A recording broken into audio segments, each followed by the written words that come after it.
Both? We're gonna vote. Okay, all right. Good evening. We're going to call this meeting to order. I call this public meeting of the North Clackamas School District Board of Directors to order on Thursday, May 9th at 6:30 p.m. I would like to remind our community that the purpose of our board meetings is to conduct business of the district first and for everyone to learn about the district in a safe and productive manner. Community comment. Community comments are an opportunity for our community to share their ideas and opinions with the board. Input is welcome and valued. It is our duty to keep it safe and respectful for everyone, students, staff, and our community. This is not a time for discussion or debate. If you have materials for the board, please give them to the board secretary, who will then distribute them to the board members after the meeting. Letters to the board are always welcome, and each of us reads the input. Requests for information should be requested as outlined in policy KBA-AR. Any individual desiring to speak will have indicated their desire prior to the board meeting. An individual with a disability will be given an equal opportunity to participate in board meetings. This may include someone speaking on their behalf if their disability or medical need limits their ability to attend in person. Board policy also speaks to accommodations available. A speaker will be required to give their name, city of residence, and the group, if any, that is represented.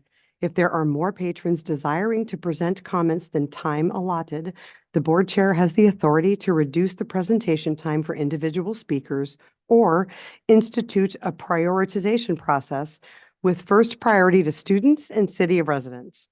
Speakers may offer objective criticisms of district operations and programs that are of a concern to them. The board is restricted from hearing and will not consider complaints regarding any individual staff member or any person connected with the district. Comments that make a staff member identifiable, even without their specific name, violate the policy. As an organization centered around youth and their positive development, all speakers will model respectful public comment and be mindful of civil discourse. We will keep the order of speakers announced by me.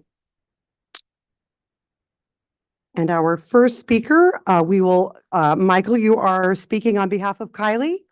All right, we will call on you first. Please state your name, your city of residence, and a group, if any, that you represent, and then your time will begin.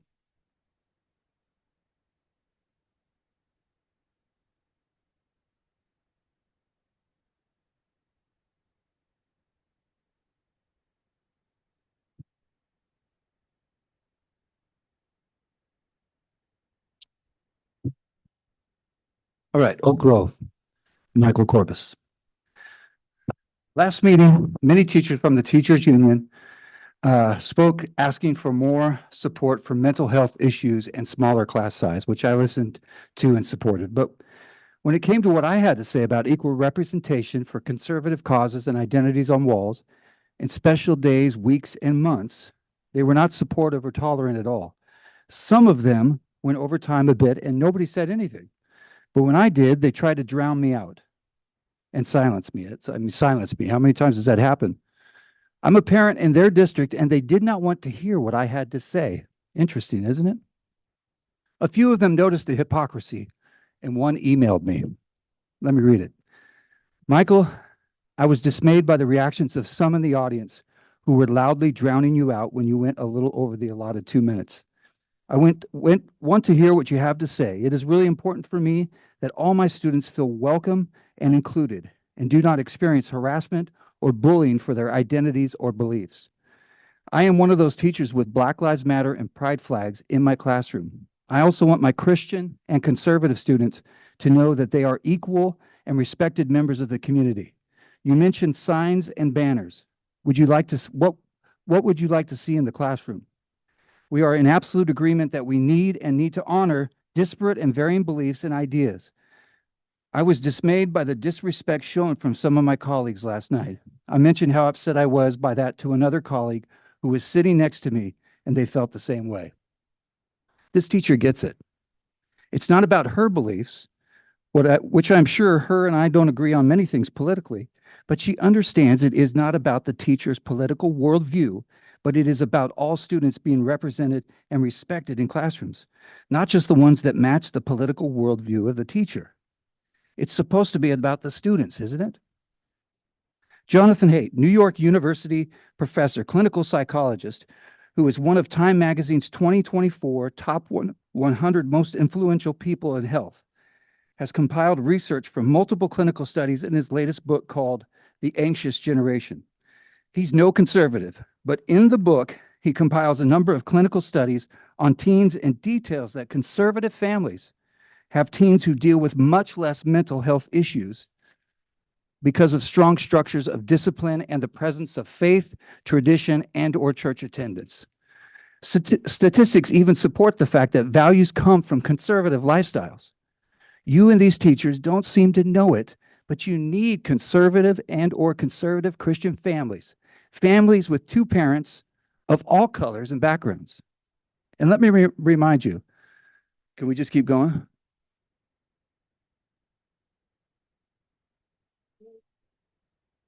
All right. And let me remind you, those online or in the room who demand and believe people of color or LGBTQ can only be progressive, and I've heard this said, you don't qualify to be part of our group if you are conservative. It's racist and bigoted, and it's not right. Statistics show that conservative families and students bring mental stability into the student body, not to mention funding with each conservative and/or Christian student enrolled.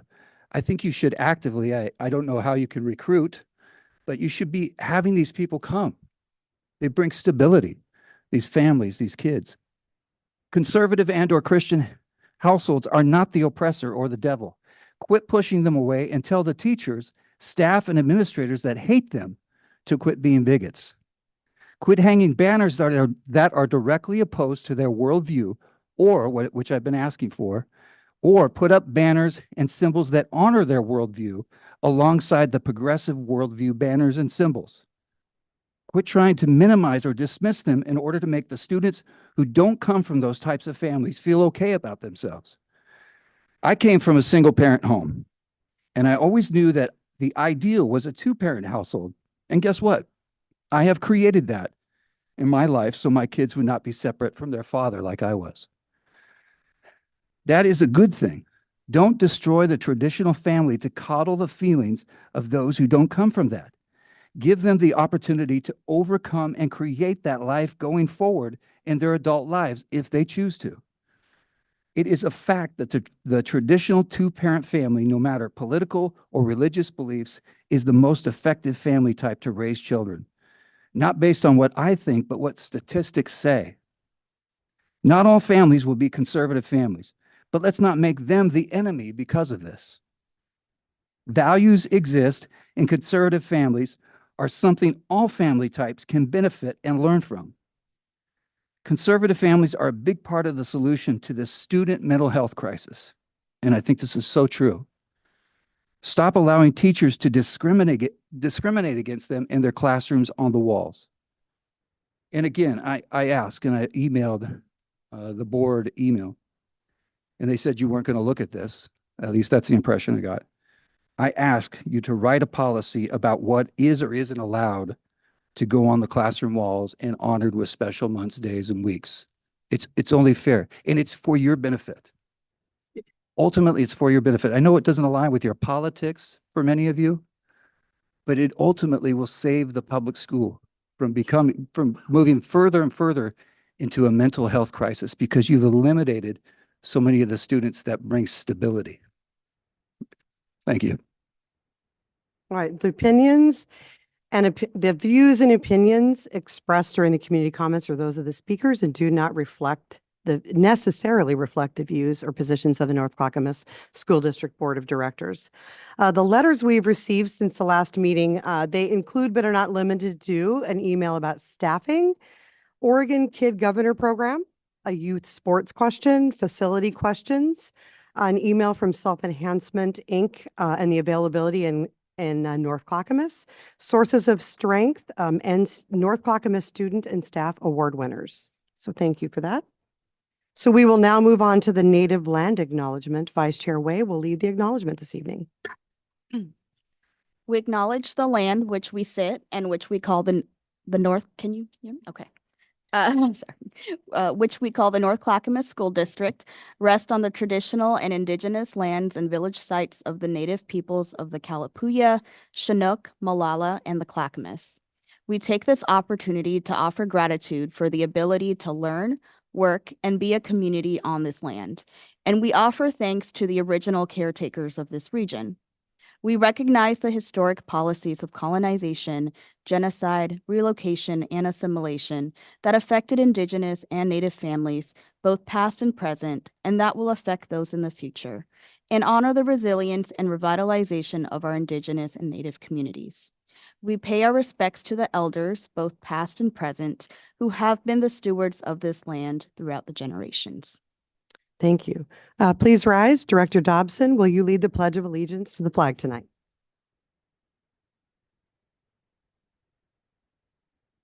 Of the United States of America, and to the republic for which it stands, one nation, under God, indivisible, with liberty and justice for all. Thank you. Minutes in the board packet, you will find the minutes of the April 11th, 2024 meeting of the North Clackamas School District Board of Directors. Is there a motion to approve the minutes? Chair, I make a motion to approve minutes from April 11, 2024. Is there a second? I second the motion. It's been moved by, it's been moved by Director Way and seconded by Director Bauer. Is there any discussion? I call for a vote on the motion. All those in favor, aye. And we have Director McVeigh on the phone. Excellent. We have an aye. Thank you. The motion, and then all those opposed? A motion passes with a vote of 6-0, right? We are 6 tonight. All right. Thank you, Director McVeigh. In the board packet, you will also find the minutes of the April 30th, 2024 executive session of the North Clackamas School District Board of Directors. Is there a motion to approve these minutes? I make a motion to approve April 30, 2024 minutes. Chair, I Is there a second. second? Bauer. Thank you. It's been properly moved by Director Way and seconded by Director Bauer. Is there any discussion? I call for a vote on the motion. All those in favor, aye. Aye. All those opposed? Do we have Director McVeigh?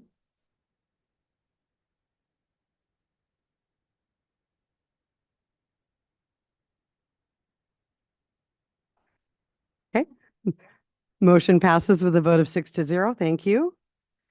We have a large consent agenda this evening with employment changes, 2024-2025 board meeting calendar, 2024-2025 middle school and high school student fees, student Chromebook insurance program, low-income housing property tax abatement, Oregon School Employee Association Chapter 71 Collective Bargaining Agreement 2024-2027, travel request Adrian C. Nelson High School School Speech and Debate, travel request Clackamas High School Speech and Debate, travel request Clackamas High School Football, and travel request Sabin Schellenberg Professional Technical Center Skills USA. Do we have a motion?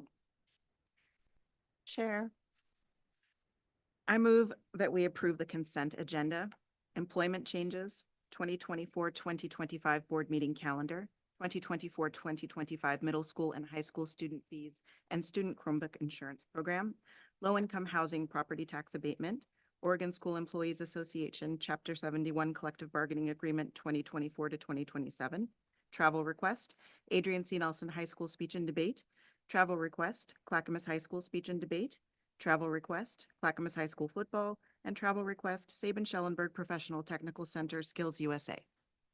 Excellent. Is there a second? Okay, there we go. All right. Thank you, Director McVeigh. It's been properly moved by Director Dobson and seconded by Director McVeigh. I call for a vote on the motion. All those in favor, aye. Aye. All those opposed? Excellent. The motion passes with a vote of 6-0. Thank you. Next on the agenda is North Clackamas Education Association featured educator. I welcome NCEA President Melinda Ryan.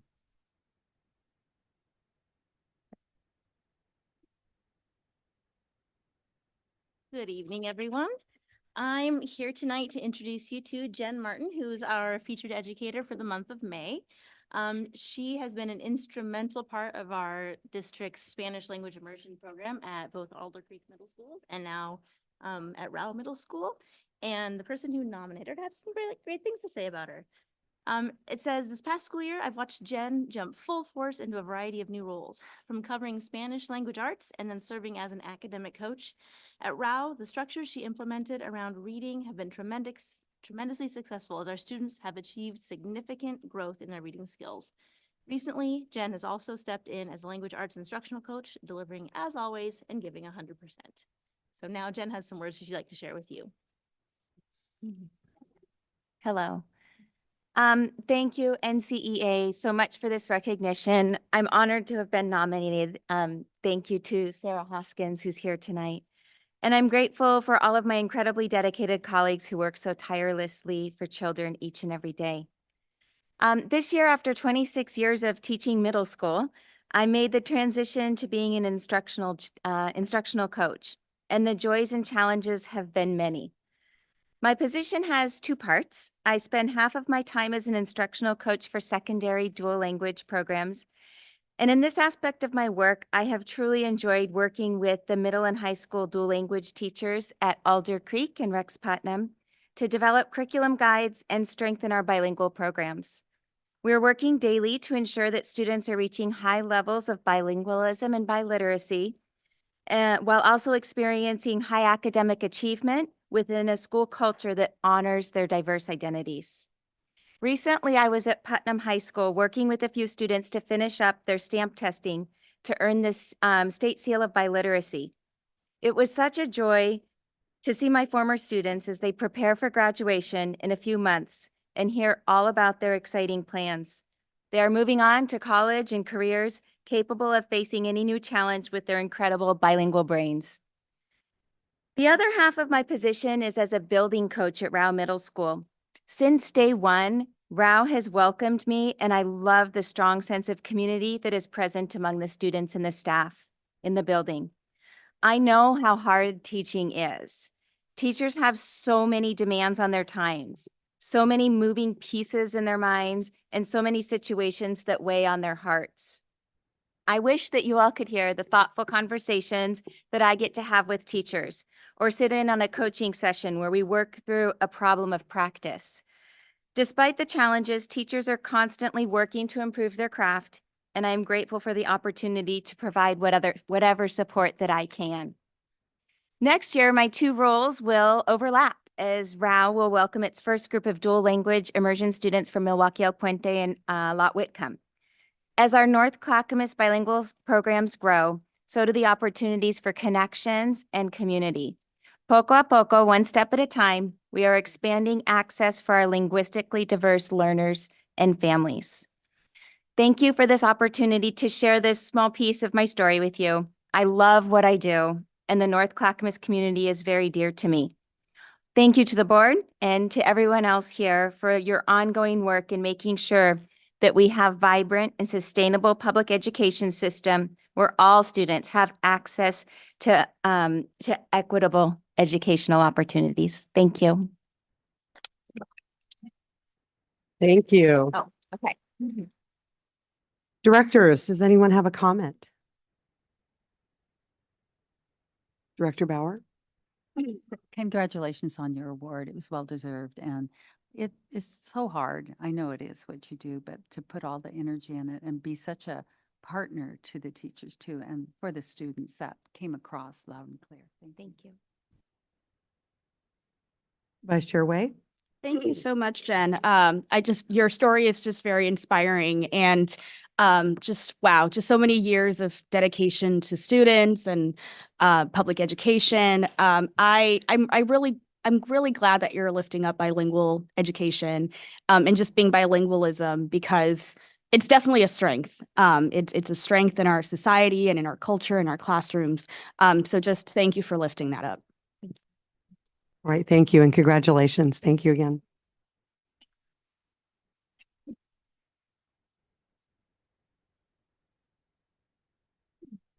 Next on the agenda is the Oregon Trail Elementary School presentation. I welcome Executive Director of Elementary Programs, Patricia Ahrens, for this agenda item, who will introduce our guests.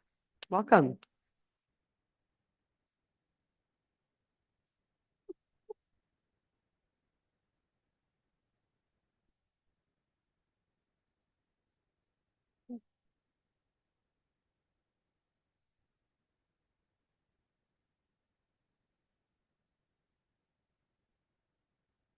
Okay, good evening. I would like to introduce you to the presenters of tonight's board presentation. Joining us today is Principal Carrie Montgomery and her team of teachers and a parent. And they are here to share some of the wonderful work that the Wildcats do every single day. So here they are, and I'm sure that you're going to enjoy their presentation.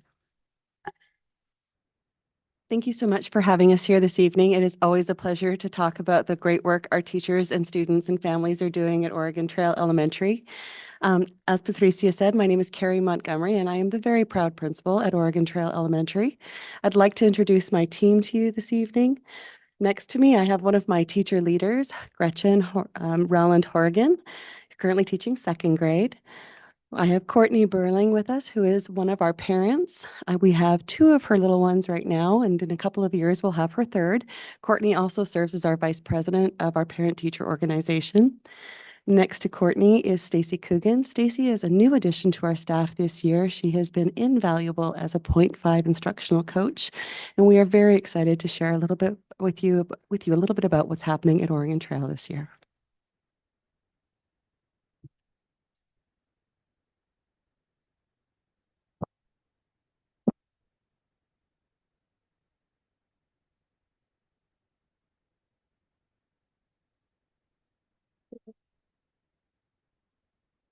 Oregon Trail Elementary, our mission is that students, staff, families, and the community at Oregon Trail are committed to developing a lifelong learners who value themselves and others and who are contributing members in a changing world. The wildcat population at Oregon Trail is 2% American Indian Alaskan Native, 23% Asian, 4% Black African American, 11% Hispanic, 10% two or more identities, and 50% white. And at Oregon Trail, there are over 14 different home languages spoken.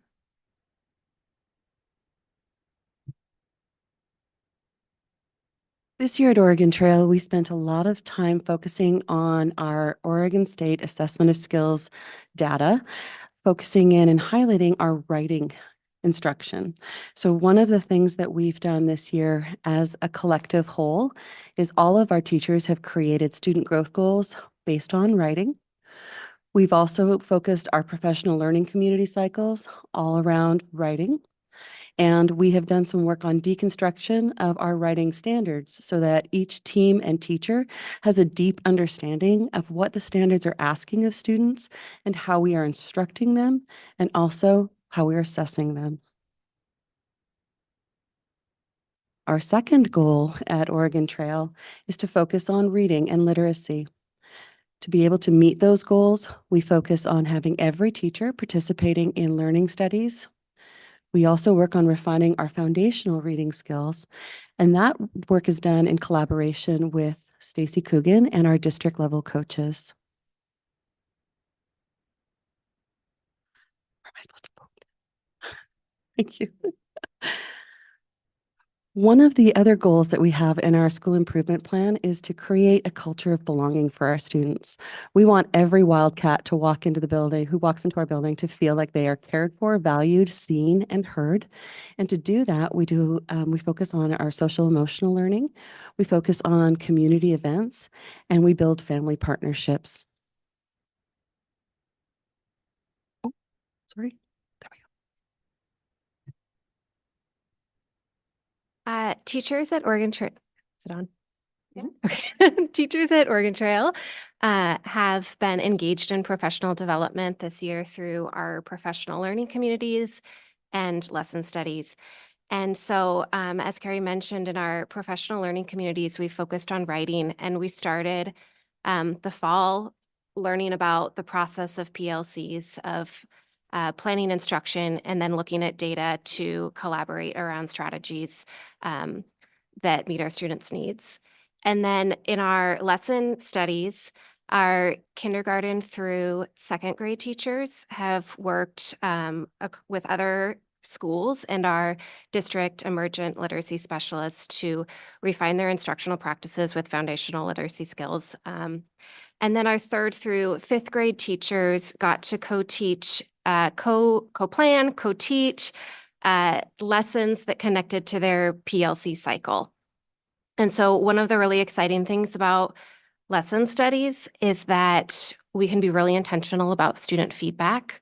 So as we co-plan and co-teach lessons with a shared goal, there's also a group of teachers together that are co-observing student learning. So sometimes we'll stop in the middle of the lesson and huddle together to kind of make those moment adjustments. And then we always debrief afterwards to talk about what we noticed, what we observed, what artifacts we have of student learning, and how our instructional design had an impact on that learning. Also at Oregon Trail, we have a really engaged group of paraeducators. 78% you can see have been trained in restorative practices. And what is really exciting is that they bring that not only to support our students, but they are engaged in supporting our school-wide systems of support. So some of them have gone and done additional trainings, and they bring that back to staff meetings, and they bring that to student data meetings, and they're really engaged in the whole system of the school.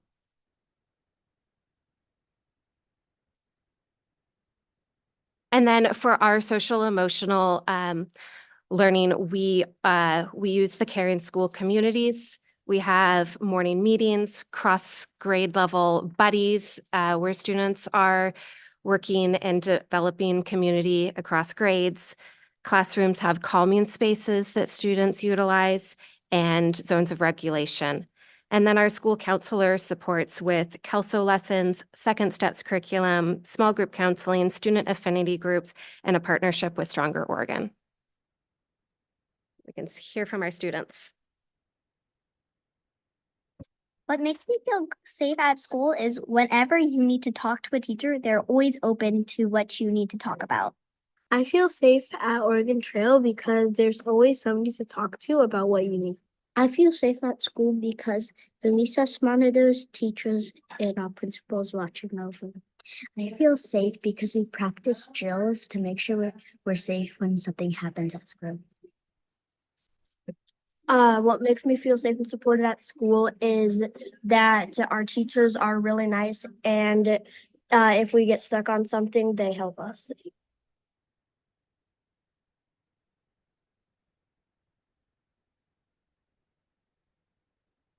It is such a pleasure to be a parent at Oregon Trail Elementary and to be able to be the vice president of the PTO board.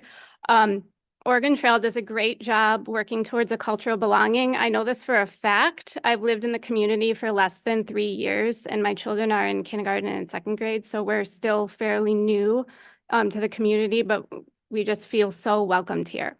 And the way that Oregon Trail does that is through community outreach programs. Once a month, they have Friday morning meetings, and it's a great event to see. Children are about 3 or 4 students per classroom are given certificates. There's a sing-along, or there's a music program, and parents are invited into the Friday morning meeting. Miss Montgomery just started a free little library at the front of our school, and children are really excited about it. My kids want to go to the little library every single day. About a few weeks ago, the school put on a volunteer appreciation tea, and it was really sweet to celebrate volunteers and to gather the community together. And The school also works really well with partnering and collaborating with our PTO. Miss Rowland, she's my child's second grade teacher. Oregon Trail just had our first literacy night, and she came to the PTO, and we partnered with her, and it was a wonderful night. Also, for the school works with our PTO, and we collaborate on our events from the beginning of the year to the end of the year. We have Jogathon in the fall. We have Winterfest, which happens late February, early March. It's a big winter carnival. We have Possum Reader for March's Reading Month. And we also work together with our school counselor, and we have in the fall, we had a canned food drive.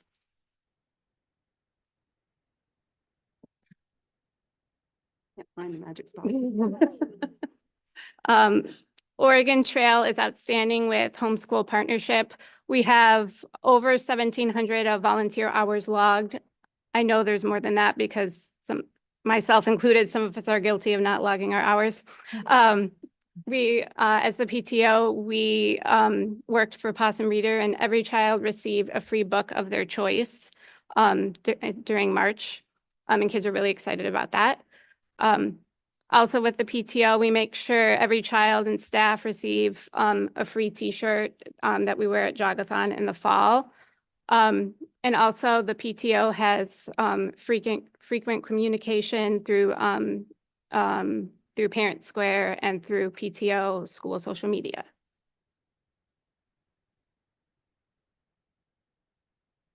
And now a few words from our families.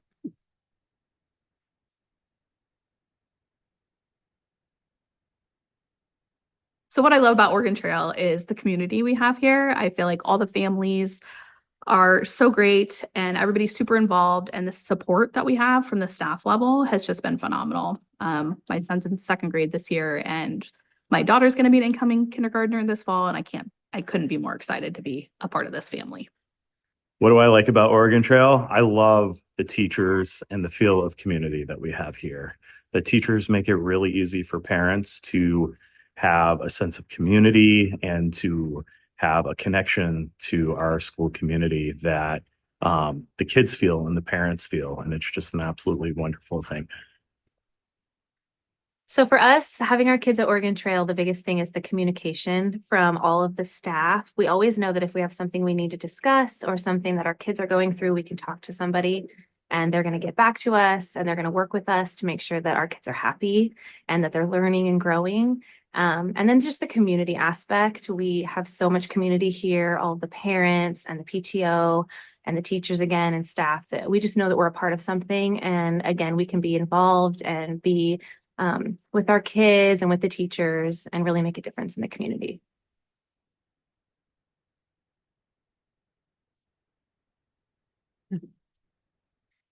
And I love being a teacher at Oregon Trail and working with kids, especially the young kids. And it just made my heart sing to read these comments that are captured here. So I'll try to do my best. From anonymous students in our Wildcat population, I like how you can never have enough friends and support. How you can just say hello and boom, a friend. I like the way it's taught because it's taught in a way where it's easy but challenging, fast but not rushed, and there are different levels of learning for everyone. I like how all the teachers care about the students and are not just focused on learning.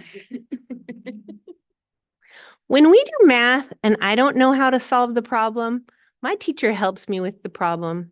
If I have a problem with my friends and classmates, my teacher helps solve that problem. And if we don't solve the problem, my teacher still makes me feel safe. And we'll close before questions with a few more words about what our students have to say.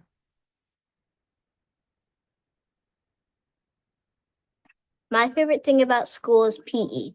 My favorite thing at school is math. My favorite thing at school is PE, art, and music. My favorite thing about school is math. What's your favorite thing, William? Science and math. My favorite thing about school is my teacher, learning, and my friends.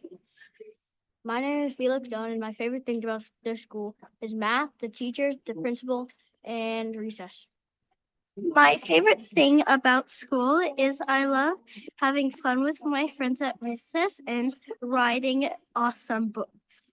My favorite thing about school is that I like learning, and my favorite subject is art and math. My favorite thing about school is my friends, my teachers, and Miss Montgomery's ducks. I like to be a wildcat because I like to see people showing kindness a lot. My favorite thing about school is math, writing, and then art and PE. I like working, learning, and listening. My favorite part about Wildcat is reading, learning how to read.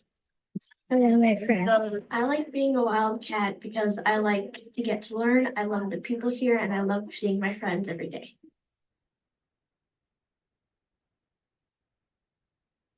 Thank you. Directors, do we have any comments or questions? Director Dobson. Thank you so much for your presentation this evening, and for all of the hard work that you do to make Oregon Trail feel like such a welcoming place for these kids, a place where they feel safe. I was a parent at Oregon Trail Elementary about 7 years ago. And it was just before the district started implementing the social emotional learning curriculum district-wide.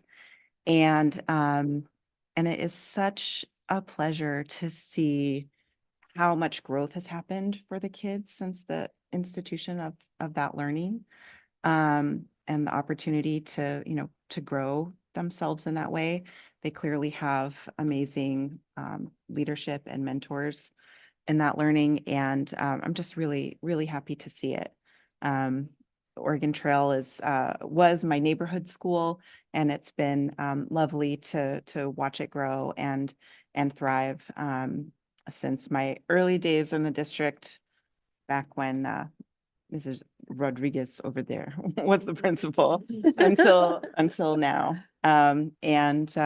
Yeah, so just thank you very much for continuing to do what you do, and bringing so much heart to your work. Thank you, Director Dobson. Thank you. Any other director have a question or comment? Director Kemp. Thank you for the presentation. That was really good to hear. I feel bad. I love math in school all the way through, and I feel like I really missed out because I think the majority of kids in there said they love math and art. So I don't know who your math teacher is or teachers are, but they seem to be a hit in school. Director Way, Director Bauer, Director Bauer. Yeah, thank you for that report. I know it always takes a lot of time, but I always enjoyed visiting. And I do want to shout out to the PTO and the way they supported the levy and always stepped up. And whenever I've been there, you just had so many involved parents. I also like the way that you had a training program for them and it was real clear. Do you still do that? Oh, that's great. I mean, helping everyone know what to do to get started and how to be connected and working with the office and all of that. That was great.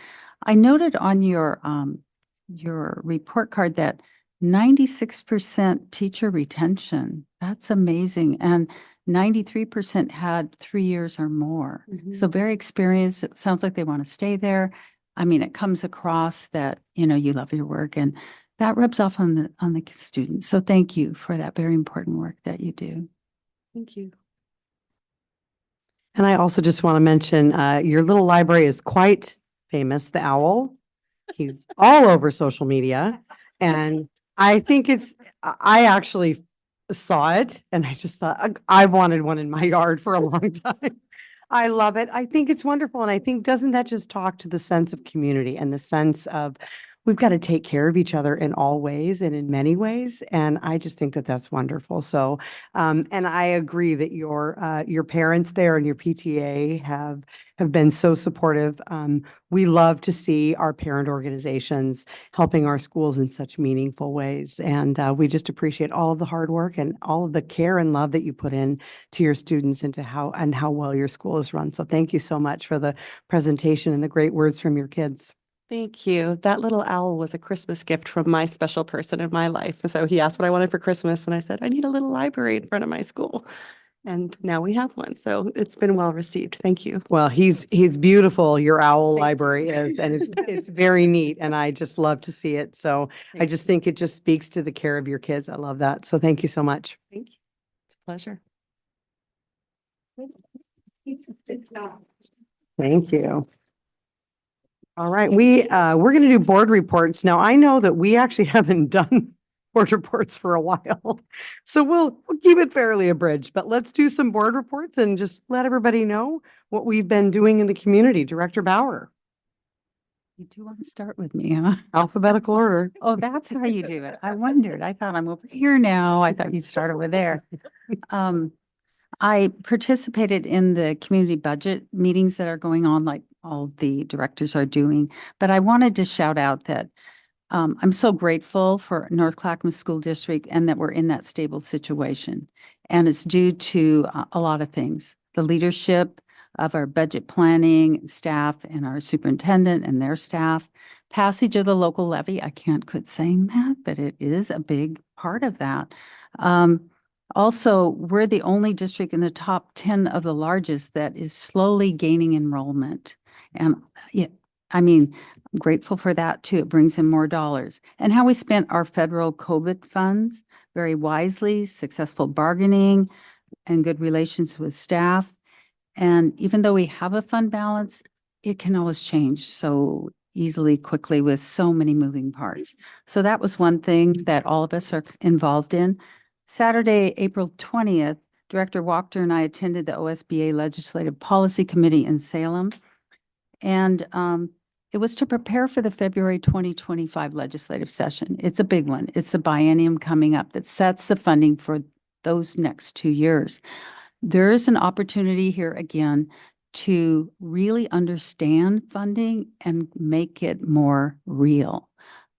The governor is in support of that. And so we need people and staff to really get involved, understand what the need is. Some of the problems are that things are capped. We have unfunded mandates. We don't have the real costs. There's inflation and our budget is not keeping up with that. It's always based on the previous year, which was too low. I attended Clackamas County Commissioners meeting last week to encourage the county to continue the important negotiations with the district for a reasonable solution for the services to continue at Wichita Center. And I have great faith in our staff, and I really appreciated the update a couple weeks ago that spelled out the assessment has been shared. We're working collaboratively. There's for a mutual outcome that will continue the operation of the services. So we need to hold everyone to that at Wichita. We have made progress and both sides are discussing a contract extension because that June 30th date is coming up. But I really appreciate the work involved there. I always enjoy meeting parents. I attended a principal's coffee and met a nice parent there. It was great. We had a great conversation. And a couple PTA, PTOs. And in those meetings, I was attending to, again, thank them for their support of the levy. It passed in every precinct, the important volunteer work they do and the engagement they do in their community, update them on some of the latest board work, and then challenge them to think about opportunities where they can become involved district-wide. It's real important. Some of those are PCLA, the lobbying we mentioned. The Education Foundation is always looking for board members and perhaps budget committee in the future. Lastly, my husband and I volunteer every other week. We were going to try to do every week, just didn't work out, at the kindergarten class at Scouters. We have a granddaughter there. And we got to help plant. There were vegetables and marigolds in the kindergarten there. And having 23 classes of kindergartners come at you, I don't know how the teachers do it, but thank you. It was fun though. Excuse me. Thank you, Director Bauer. Director Dobson. Oh, my goodness. Okay, yes, it has been long. Microphone. There you go. I'm gonna just do highlights here. Okay, wrapped up my participation in the district and OSEA bargaining. It was a really wonderful experience for me. I learned a lot, and I am really proud to be a small part of this district that works with so much integrity to make sure that the association members who are boots on the ground here in this district are getting what they need. It was a very collaborative and collegial process, and it was a really great experience for me.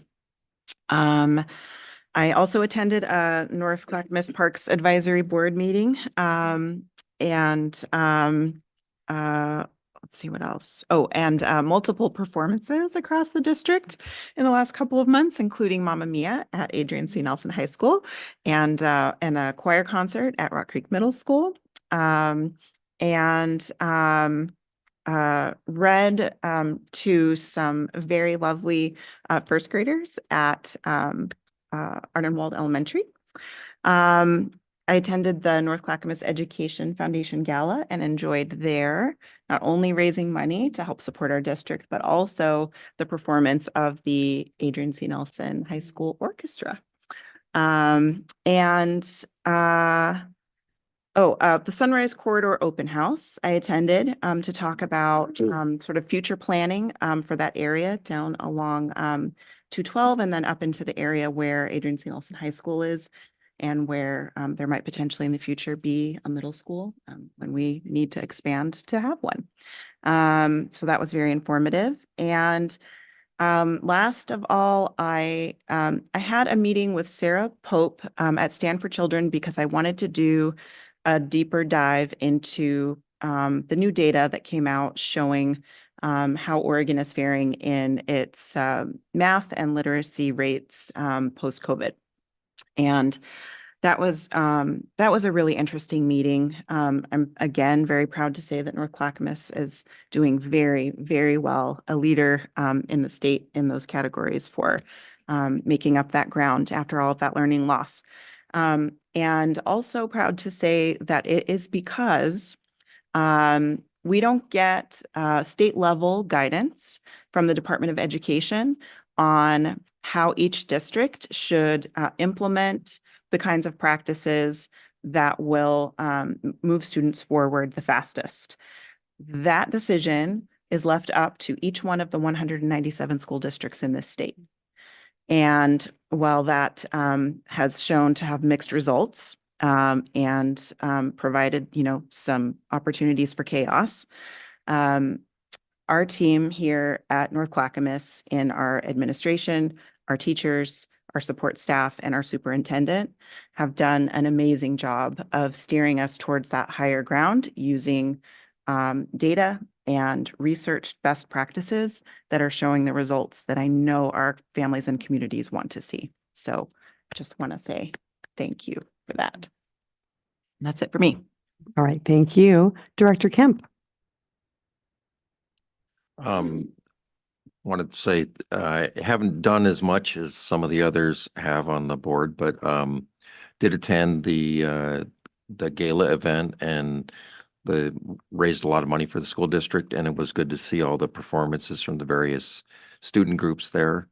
And I've been attending the budget meetings, and that's been very enlightening to see how well the district is managed financially. And good to see us in that position, and also to thank the community for the support of the operating levy.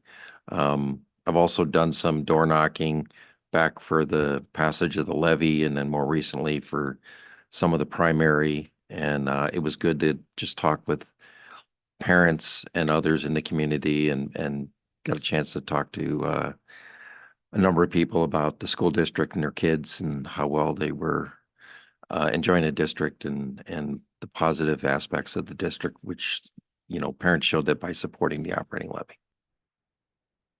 All right, thank you. Director McVeigh? Do you have anything you'd like to share? Sure, I'll be quick. All attended our informational field budget report. We had our first formal one last week. I echo Dr. Dobson's on SBA bargaining, and that came a great vote, and it was a win-win situation. And the NCF annual gala, I believe a little early, but as always, it was fantastic. And then this week we had another benefits meeting, great work going on in the benefits. I think there's a vote coming to the board, but special thanks to the district who always does a fantastic job polling all the job families to see if they have interest and engage interest in certain changes and understanding about the changes. But it's not crystal clear. Take a step back and see if we can do better. So appreciate all the hard work that goes into that. That's it for me. Thank you, Director McVeigh. Director Way? I have a couple of just community events that I went to that I wanted to share. Last month, April marks the beginning of a Southeast Asian New Year for communities who identify as Burmese, Cambodian, Lao, Thai. And so it was actually pretty amazing to see the Lao language that was represented in one of our Oregon Trail school reports that we just heard from earlier. So I went to that community event, over 1,000 attendees. There was quite a lot. And probably one of my favorite parts was all the little kids performing the cultural dance. That was just so fun, just to always see that every year.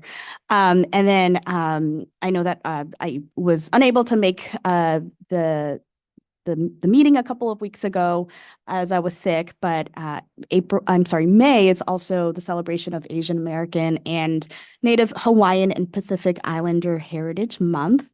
And so I know that our district has done the proclamation officially every year. And there's also just, just lots of community celebrations that are happening in honor of that month. So thank you for everybody who just continues to support just the cultural heritage and the identities of, all of our students in our district. And then just kind of on the heels of what Director Kemp was saying, budget committee meetings, there was the one that I recently attended this week. And it was just so great seeing all of the parents and the volunteers who are part of our budget committee. It's, all the board members, we participated in it, of course, but it was just great to see volunteers in our communities who really give up their time and their energy with their skill set, with their expertise, just as parents and volunteers, who really care about public education in our district show up. So that was a delight, and that's all. All right, thank you. Thank you. I've been doing my work on my committees. One of them is Educational Equity Committee. Always wonderful to see and hear the input from our students and from our parents. I've also been involved with the budget meetings and, of course, benefit. And I want to also echo Director McVeigh's comment that I have a lot to learn on the benefit committee. It's a complicated system, and can you imagine making sure that all of our employees are well taken care of and feel well taken care of? And every detail is talked about in that benefit committee to make sure that our employees truly understand, and that our employee groups truly understand what they are getting and what the choices are. And it's a really thoughtful process. So I just want to thank our district for being so careful with that. I was able to go to Billquist and do Dr. Dibley met me there, and we went through the school with the principal, and I got to see some morning meetings in class. And just see how the school is humming and running. I got to go into their music class and was really touched. Happened to see some xylophones that had Campbell Elementary on the side. So I know where those came from. So that was nice to see that, and just wonderful things happening at Billquist. That was great. And yesterday I was able to go to Happy Valley Middle School and go into 6 different math classes. Really, really fascinating work, collaborative math work happening. It was wonderful. So I, again, with the principal and with Dr. Dibley also meeting me there as well. And and Patrick Callan was there as well. So I had quite the group with me yesterday. And it was just nice to see what's happening and what's going so well in our middle schools. And then, of course, what they're working on and the things that they hope to strive and improve on. So I just thought that was great. I also have been attending the board chair cafes with OSBA, which is always wonderful. There's so much to learn and so much to chat about with the other board chairs throughout Oregon. And then just on a fun note, I was able to go to the comedy sports at Milwaukee High School. And I'm telling you, these kids are so funny. I mean, the wit and how quick they are. It's because it's not scripted. It's really just that night. They get direction from the audience. So it's different every show. They're really, really talented. And I was just so impressed. So, and I hope to make it to some more, to some concerts and more shows before the end of the year. That is the goal. So thank you all so very much for all you do, directors, to not only stay busy with your own families and to be here for board meetings, but then to also take your other evenings and other afternoons and spend it in the district with our community as well. It's much appreciated. All right. Now we are on to our next on the agenda is our quarterly financial report. So I welcome Executive Director of Finance and Business Services, Matthew McCara. Thank you, Matt.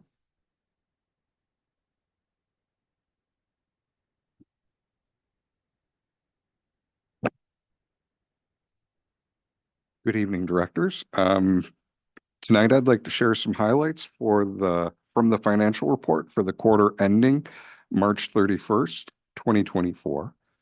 The projected ending fund balance is forecasted at approximately $67.7 million, or expressed another way, this is 21.17% of estimated revenues.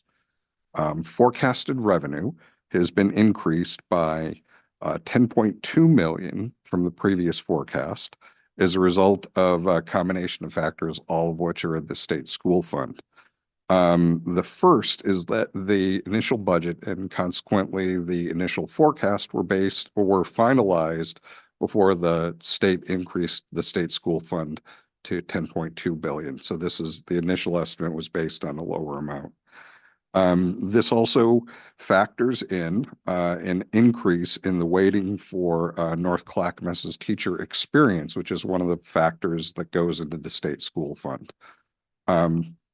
This also reflects the impact of North Clackamas's enrollment gains, as Director Bauer mentioned, we're the only one of the 10 largest districts in the state that saw an enrollment gain this year. Forecasted expenses have been decreased by a total of 1.8 million. This is a combination of decreases of 5.3 million in salaries and 3.1 million in forecasted benefits. This is based on an assumption currently of underspending by about 4% compared to budget in those two areas. This also represents, the forecast also has an increase of $6.5 million in purchase services. This is primarily, though not entirely, from the cost of licensed subs, which are now recorded as a purchase service rather than a salary or benefit cost. Finally, as part of the financial report, you have an investment report showing the type of investment, maturity date, and the fund in which the investment is held.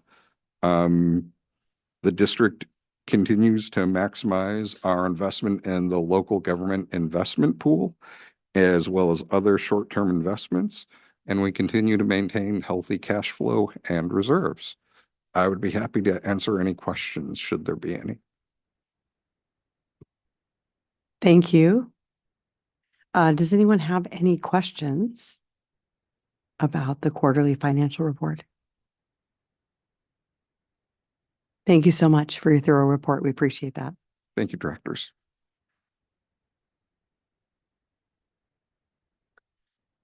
Next on the agenda is the Education Equity Advisory Committee report. I welcome Senior Director of Equity Engagement and Enrollment, Kalia Williams Rodriguez for this. I read it. It didn't make it out of my mouth right. For this agenda item, who will introduce our guests.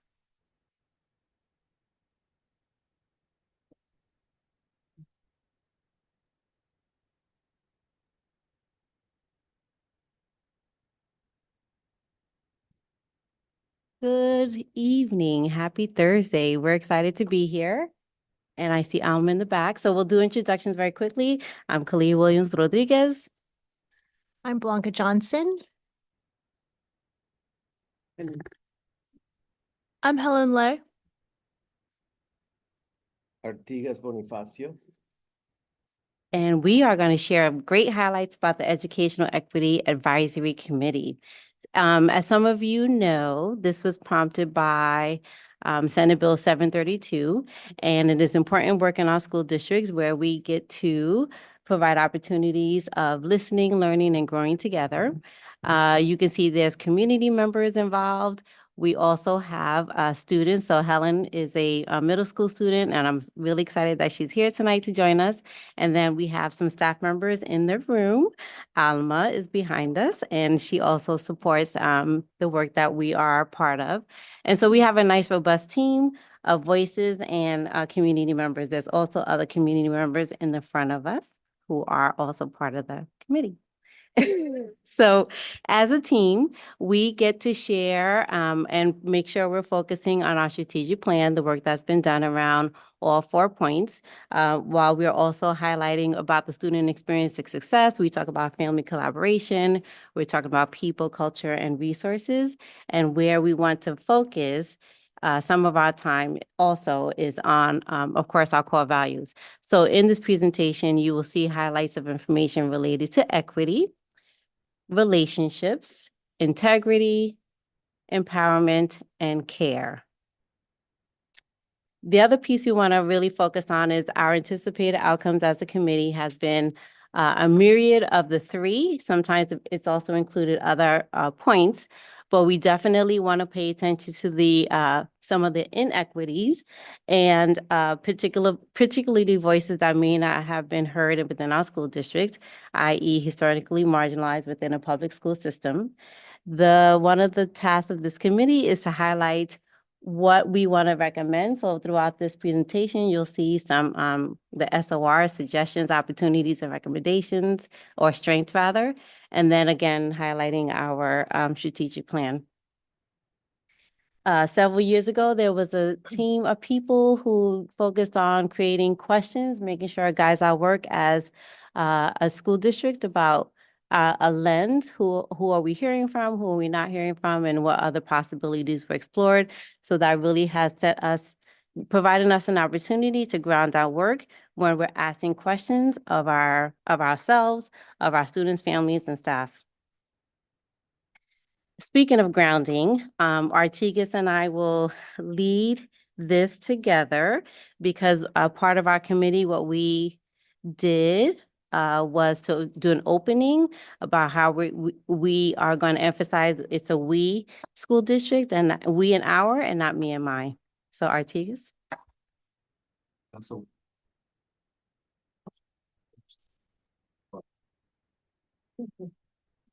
Hello. Okay, I don't have to hover over it now. I also wanted to emphasize the meaning and the grounding behind why we did this and the interconnectedness of our work. And that is a lot of the feeling behind the poem of In Lakesh. So I guess we'll go ahead and start, and we're just going to model what we did. Tú eres mi otro yo. Tú eres mi otro yo. You are my other me. You are my other me.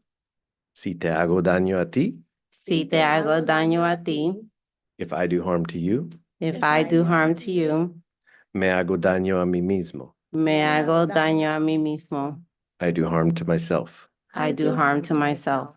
Si te amo y respeto, Si te amo y respeto, if I love and respect you, if I love and respect you, me amo y respeto yo. me amo y respeto yo. I love and respect myself. I love and respect myself. Thank you.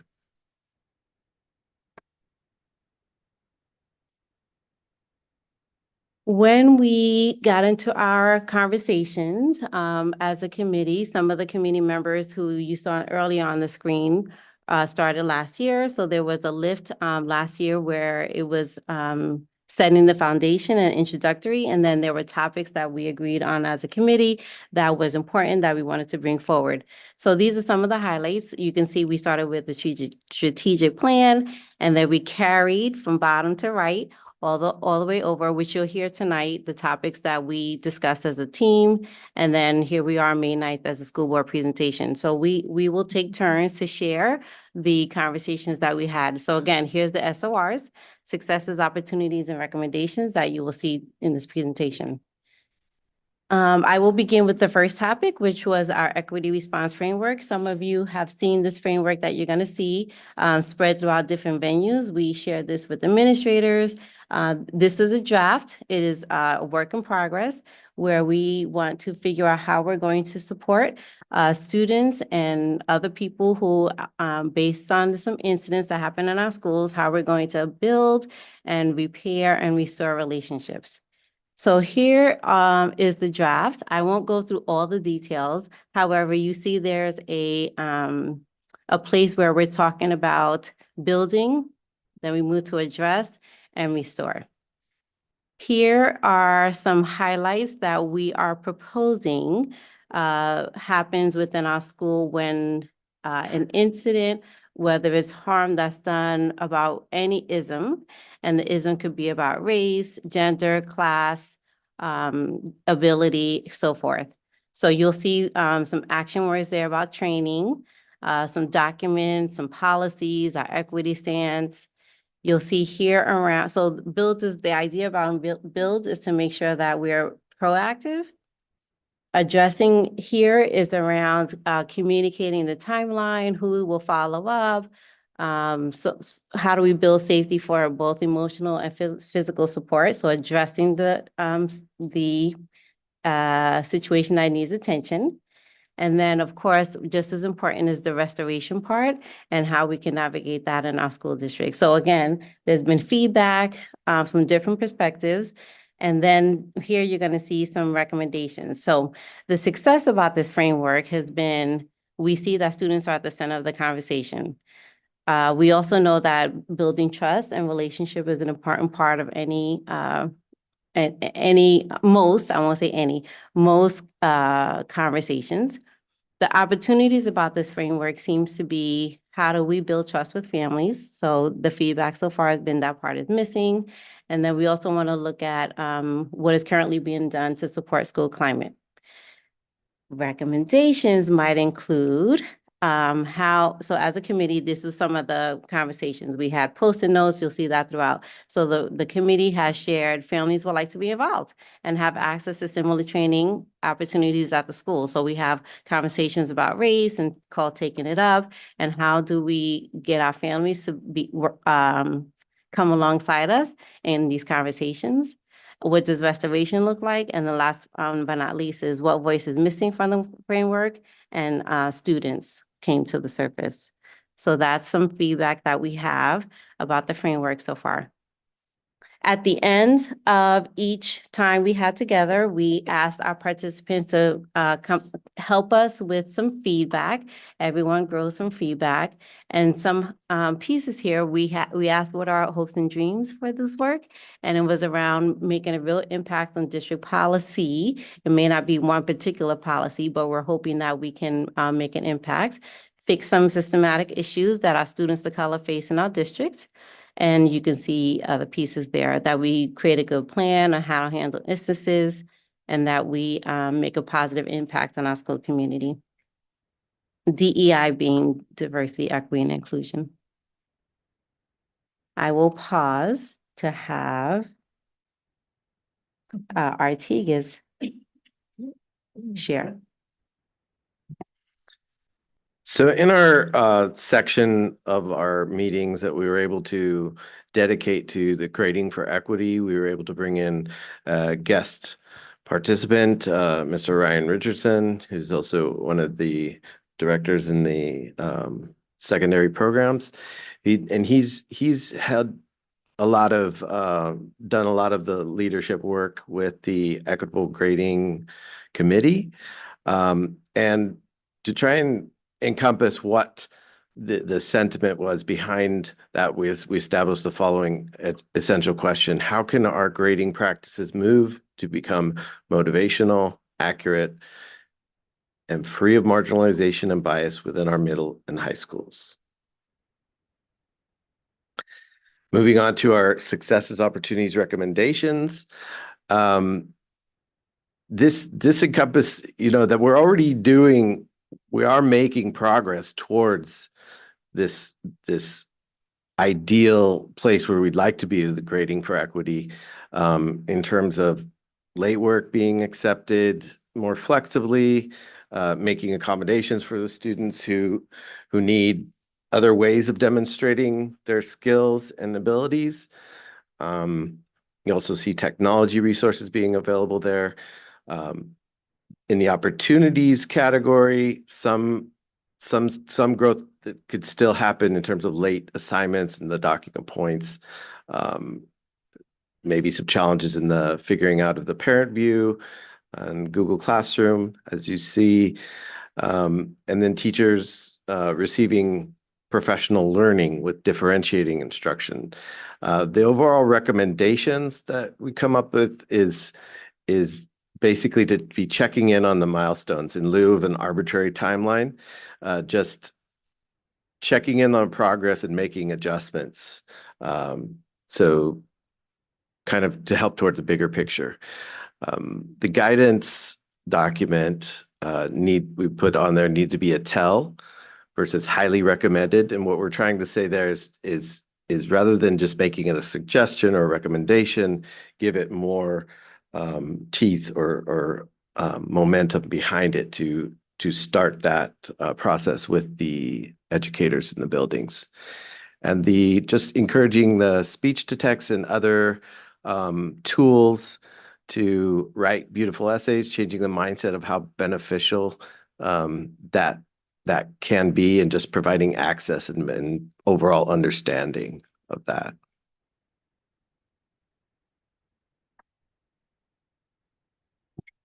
So I'm going to talk about parent-teacher organizations and associations. I noticed earlier there's been a lot of talk already tonight about PTAs and PTOs in our district, and we do have a strong, I think, PTA-PTO system in our district. But what we were looking at in the group is really looking at, are there systemic barriers within our PTAs, PTOs that inadvertently perpetuate disparities in funding allocation, and how can these barriers be dismantled to promote equity? So definitely looked at some successes. There are, when PTAs and PTOs are involved in trying to raise money, they're so great about involving the kids and making sure that they're a part of the process, that they're a part of the fundraising efforts. So that's a really good success. There's definitely PTA, PTO meetings, some that are being held so that families who speak another language are able to attend. So I know definitely some Spanish speaking meetings are happening out there. I'm sure we can do so much better. We've got so many languages in our district that I know is PTAs, PTOs cannot accommodate at this point. And then really that the money that's raised is going back to that school for the things that school community needs. So some opportunities we found and discussed were, it could be we're all competing for the same dollars, right? We're not funded. We're not funded well, when I know that's also been mentioned earlier as well.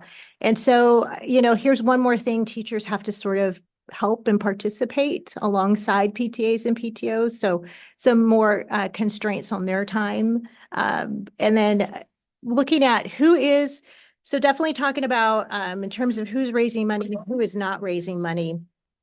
This is really the equity piece right here. Which are the schools that have the capacity to raise money? Who have the parents that have the time, the luxury of time to be able to carry out all of these efforts? And so we're definitely seeing many schools that have those advantages, raising a lot of money, and those that don't, raising not a whole lot of money. And so also the other thing too, opportunities, it's not always clear what school has a PTA or PTO. What is a PTA? What is a PTO? How are they different? That's not very clear as well. So some recommendations, partnering with local businesses and organizations, hoping that they could provide some basically allow students and teachers not to feel that stress of having to always fundraise so that they can get the things that they need at their schools. This is a big one. This is definitely, you'll see a lot of news articles about how PTA, PTOs use their funds, and whether or not we need to look at basically providing a system so that everyone benefits from it to the same extent, the same levels, even if your school can't raise as much.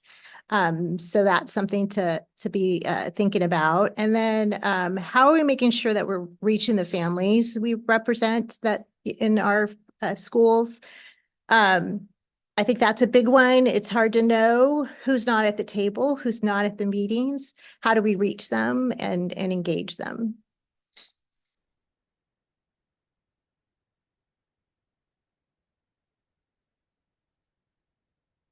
And then this was some feedback. I know Kalia talked about some feedback we had kind of early on, and then this is some feedback we had sort of midway. And the one thing I want to say, I love this group. I love this committee. We are all on the same page. It's so, the conversations we have are so rich and enlightening, and we're able to just share our experiences. So we really are I think we kind of all know we want change, right? We want to be sure that equity is something that continues in our district, and that we're always looking at it and improving in the ways that we can. But we know that it's baby steps, right? This is going to be, it's a marathon, not the sprint that we want it to be. So I think we're, as a committee, invested to keep moving and to keep having these discussions and bringing them to everyone's attention. And we want to see change. We do want to see change. We want to see how our recommendations is really going to change and impact policies and what the experience is for our students and families in our schools.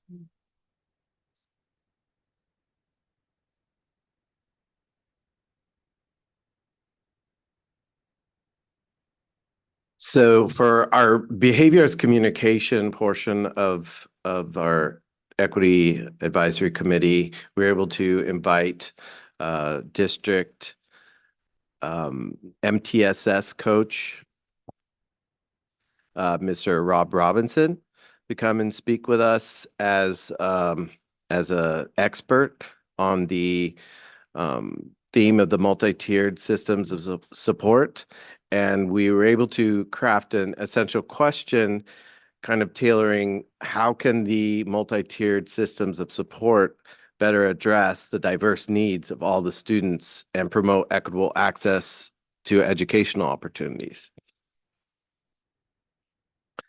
In doing so, we found the successes in we are improving systems for identifying students. There are more, the educator participation was something that really came up as being noticed and in the interdisciplinary teams.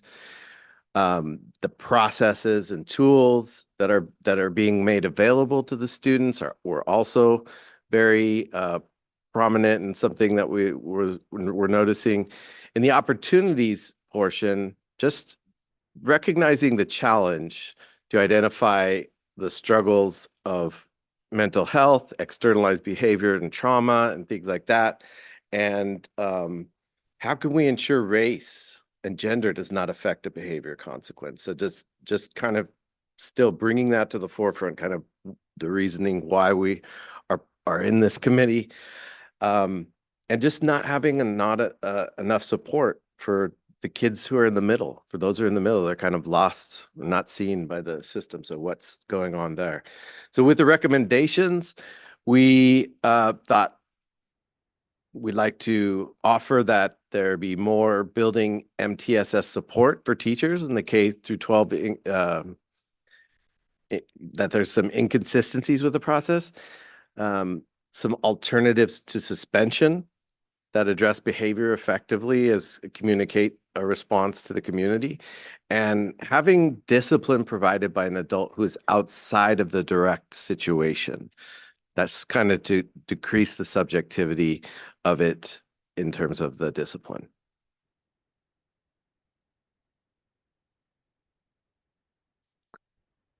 That's me as well with special education. So with special education, we had our Associate Director, Mr. Rob Holloway, come in as a guest speaker and give us some of the framework behind what is going on with special education in North Clackamas School District. And the essential question, as you see, how can the special education services in the district be optimized to proactively identify and address the disparities in access, support, and outcome for students from historically marginalized or underserved communities? And as a part of that, in looking into the successes, we found the teachers are feeling supported. There's a lot of connections there with the learning specialists, and going along with the special education law, the families are being included in the entire process. Interpreters available, the variety of resources. Some opportunities are the overall inequity of the systems in place to determine the eligibility. How do we disrupt the mindset that is associated with SE and IEP services? And just the overall identification of the student, that seemed to be kind of one of the major themes that the district and overall in the state is just trying to pinpoint how can we provide the students the resources they need instead of going through the special education identification process. Kind of the theme of just making sure the resources are provided to all of the students rather than just making sure that there's these IEP services. So the recommendations that we were able to come up with to present to the board are the evaluating the delivery framework for providing the special education services, more state funding for the wraparound services, and provide and or increase training and support for paraeducators who support students with complex needs. Those are the three recommendations that we present.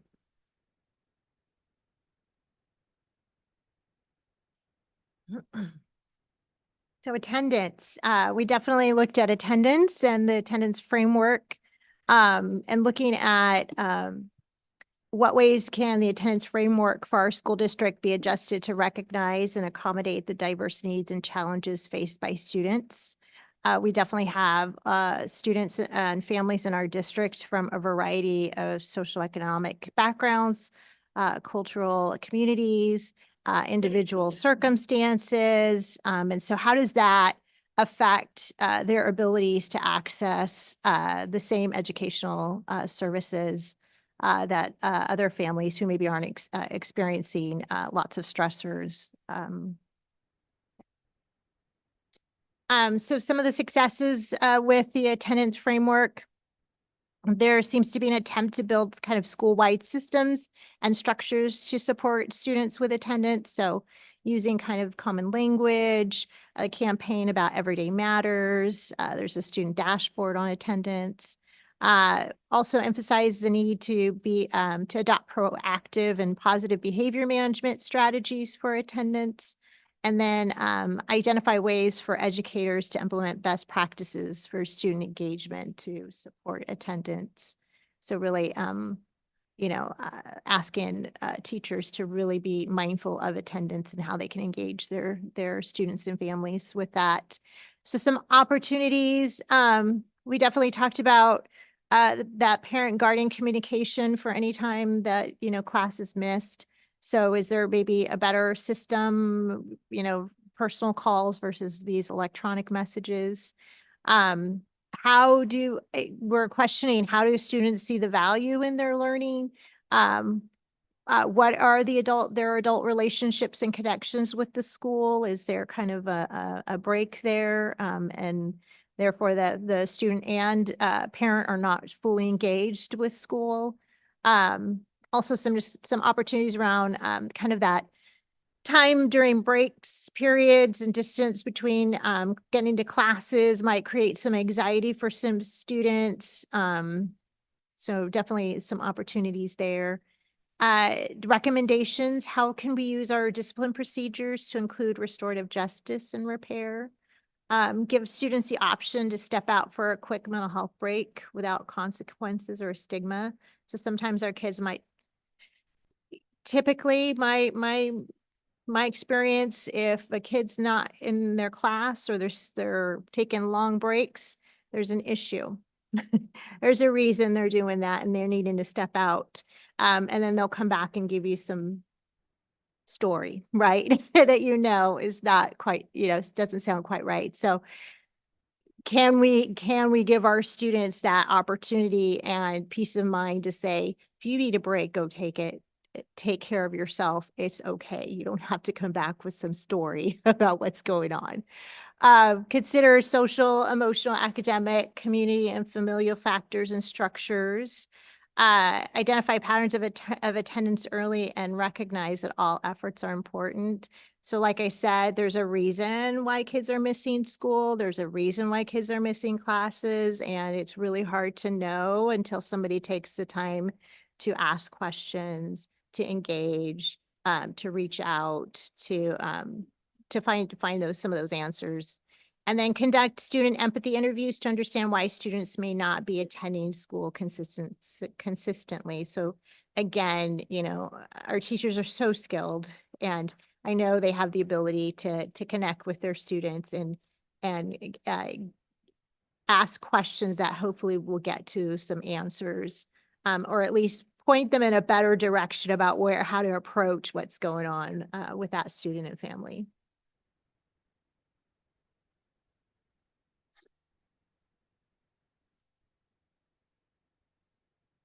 Speaking of students, Helen, this is Helen's second year on this committee, and Helen will share her experience from the student perspective, a little bit about why you were interested in joining the committee, how it impacted you, and so feel free. So, oh, this is loud.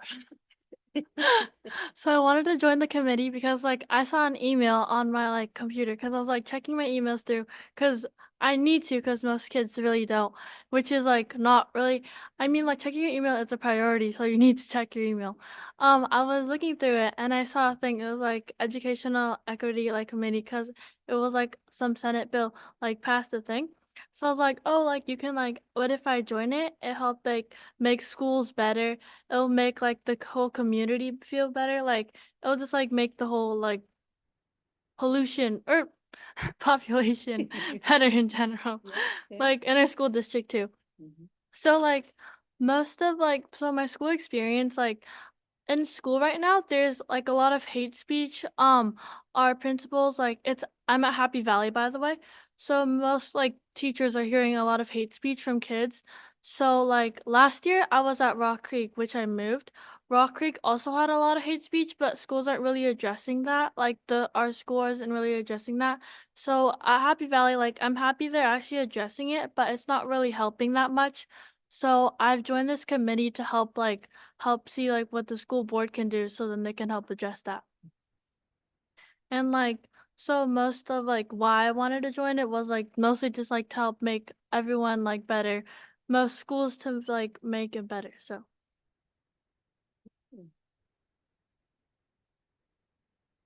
We're going to move on to questions in just a bit. What we want to share as we wrap up our presentation is we still have more work to do.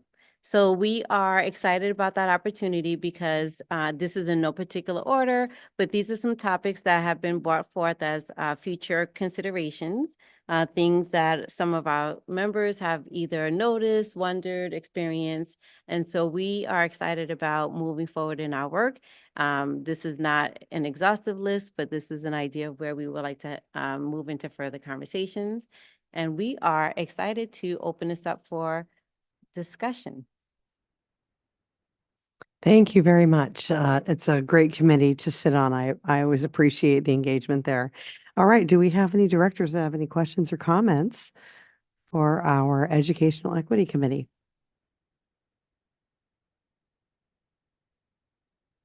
Either one, Director Bauer, okay. Chair. And then do you. Chair Benaloga. Yeah, I'll keep it short because I was honored to be on this committee and the tone was set from the very beginning by the leaders. And, you know, you gave the example of the poem you read. But it was amazing to see students, community speak up respectfully, truthfully, and we just had deep discussions on these large topics. So thank you for that. Thank you for the summaries. And I learned a lot. So I was on the committee, so I won't ask too many questions, but thank you. Thank you. Director Dobson? Okay, all right. I have so many questions. In no particular order.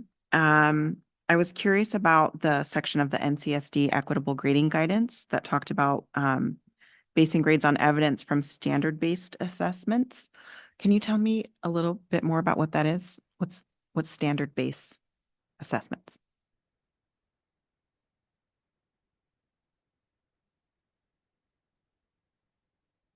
So, okay, so this is primarily for the secondary level. So the conversation sounds like we have each grade level, each content area has standards, and what they're looking at is how to base students on proficiency and not just on the assessments that are given at the time. Okay, all right. Thank you. Dr. Williams Rodriguez. Okay. There's other people who can chime in, but that's my understanding. Okay.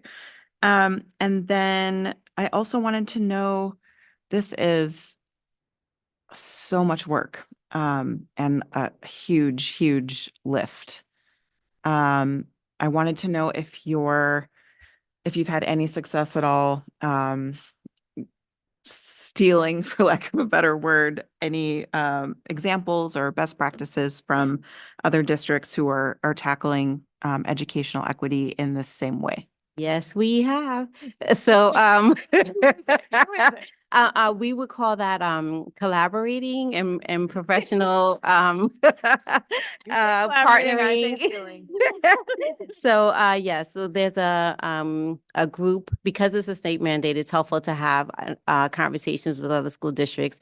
So there was a requirement that if you had a certain amount of students in your school district, it was a tell where you needed to start at this point of time of the year. So we're right in the middle. We're not too far ahead, but we're ahead of some smaller districts. So we do partner with other, not to be named, but other school districts in the metropolitan area, where we're looking at what they place on their website, what's working well, how they share information, what gets recommended, and how things move. So yes, and I'm part of those conversations. Okay. And then, another question I had was around, can you tell me more about the over-identification of special education students? Are we talking about, access issues there? Or are we talking about like over-identification based on racial bias? I couldn't tell by the Good structure, if that question, sense. and we'll have other team members join. But in our school district, I think it's been shared earlier that we are over identifying student, not necessarily based on any protected class. It's more about when we see an area of concern, we say, oh, that must be a disability.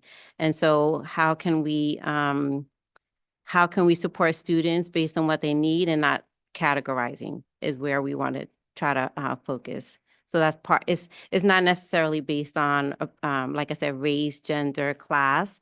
We have some data that shows how we might be over-identifying sometimes because it may not always be clear if it's a language or if it's based on a disability. But I think we're trying to answer the question of how can we reduce our numbers of students saying they have a disability regardless of the name, autism or learning disability or ADHD, and how can we look more at what the general education environment is doing to support the students or not. But Blanca might want to add something. I just wanted to share, we definitely had some deep conversations about this in particular because it's the way the state has set it up. You seem to be penalized if you have too many students that are receiving IEP services. More They than want us- 11%. Yeah, they want us to really cut, right? But does that, at what cost? Does that mean students who really truly need services are not going to get it because we need to cut those numbers, right? So we definitely were talking about how are we balancing that, right? So that really truly, if there is a need and a student qualifies, that they get the services, and that we district statewide have to put those numbers sort of on back burner sort of ish, so that it's not dictating that we're going to start slashing and cutting, right? So that our numbers look good. The other piece too, we talked a lot about was how, kind of, and this is just sort of a systemic issue, not necessarily North Clackamas, but just how penalizing it is for being able to qualify for not only special education services, but any sort of service, whether it's for food stamps, whether it's for medical insurance, how it's just not a fair system. And it really, it's hard, I think, that's the systemic pieces that we all kind of have to figure out. And it's not just here, but you could see that trickling down to this level. Thank you. Director Way? Thank you so much. Thank you. Yeah, this is a great presentation, a lot of information, a lot of slides, and I just really want to, thank the leadership here today. Helen, thank you for sharing just your experience of what activated you and why you got involved, and I'll talk a little bit more about that too. But just a few comments that I do want to make and maybe some questions. So I thought the focus on the PTO, PTA was very interesting, very helpful. And I say interesting because, these are structures that have been in place for, a very long time, right? And these are ways that traditionally parents can get involved and do fundraising and give back to the community, which is great and amazing. And we've seen a lot of parent engagement come through that channel. But as there were slides shared about, okay, who else is not at the table, right? Who else is missing? Thank you for calling that out, because that's true. I look back at my experience being in school, and my parents worked 14 hours a day. We had a small business. I was the oldest in my family. I had 2 younger siblings I had to take care of. Even if they wanted the best for my education, they didn't know what a PTA was. They didn't know how to get involved, engaged. But you know what? My parents were churchgoers. They went to church, and they had a Burmese community that, supported them and understood our needs. And on Sundays, we would have tutoring at the church for the Burmese kids. So it's not so much about replacing one thing with another. That's not what I'm hearing from this presentation at all. But it's how do we make it equitable, right? So that, for example, the Burmese church group that's mentoring their kids every Sunday is seen in the same respect and light and weight as the PTA that's meeting in the school. I know that there are things like that in the communities that are there. They're not coming into our schools for different reasons, again, cultural, whatever it is.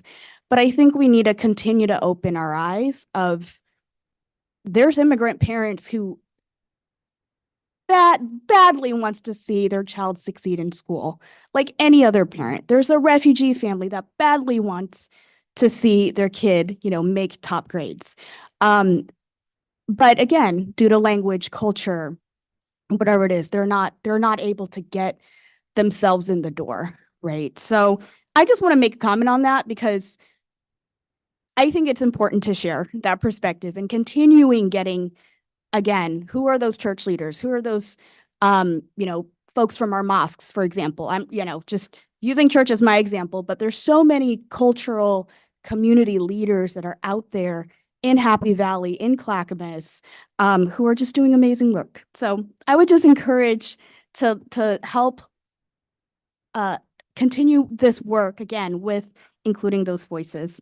And then other things that I also want to say, so I was pretty fortunate to work in a K-12 setting for the first part of my career. I had public health, community health education, and I was very much involved with family engagement, student engagement, wraparound services in several different school districts outside of ours. And one of the ways that I was able to help students was through culturally based, community specific organizations. And I think when I came up on the board, one of my very first questions, and this was to Superintendent Utterback, was like, where are these community-based organizations in Clackamas? Like, where are they? They're a bunch in Multnomah County. There's a bunch at PPS that go to these schools that serve, alongside teachers and counselors, right? They just provide them the additional support that kids need. Where are they? And so I'm going to continue asking that question because I know that they're out there. And I think this is really, for me, what it shows is that we need to continue thinking bigger. And I think we need to continue, thinking about being the squeaky wheel, maybe, I don't know, but going to these organizations and saying like, North Clackamas, like, we have over 50 languages that are spoken in this district. Like our census is growing. Happy Valley is becoming one of the most populated, most diverse areas in our entire state. We need to bring these outside resources in, right? So not going to preach to the choir, but I want to make that strong statement because I just feel like we, and we meaning like the board too, like, I will continue to lead in that direction of those partnerships and collaboration to support, again, everything that you all are trying to do and everything that I think is in alignment with our district's mission and our vision. And then last but not least, it continues to break my heart that we have hate and we have racism in our schools. And I think one of the things that I just want to say when we talk about that is to never be silent and to speak up. And this is for all of us. This is for all of us who identify as a person of color. This is also for, other folks who don't identify from those communities. But we have to continue to speak up. And we can't just passively like, oh, okay, I think I overheard something. I'm not going to report this, or this makes me uncomfortable. You guys know this and you understand it. And that's why you're in this space doing this work. But I think it is so important to continue speaking up, bringing our entire community to say, hey, like, there was a racial slur that was said today. Can we process this? Can we, how is this landing for folks? So that's all I want to say. But again, Helen, I want to end it with you because, you said that was one of the things that fired you up it was what was happening in your school. So thank you. Oh, I'm so sorry. Earlier this year, like during the beginning of the year, it was like, so a sixth grader, he said to me, because I was teasing of him for liking another girl that I knew. So he called me a chink. I told him that he couldn't say that. He started taking photos of me. His friend was like, no, it's okay, he has a pass. That is not acceptable. It's not acceptable. So I spoke up, told the bus driver, because it was on the bus, like, which rarely, like, bus drivers really don't hear this stuff, but like, it's like very common for kids to say like stuff on the bus though. So I spoke up. I talked with like one of the assistant principals. We had like a chat. I apologized to the kid for for teasing him. He apologized to me back, but like it's still not acceptable that that he would call me a chink even though he has a pass, Right. which those aren't acceptable at all. That's right.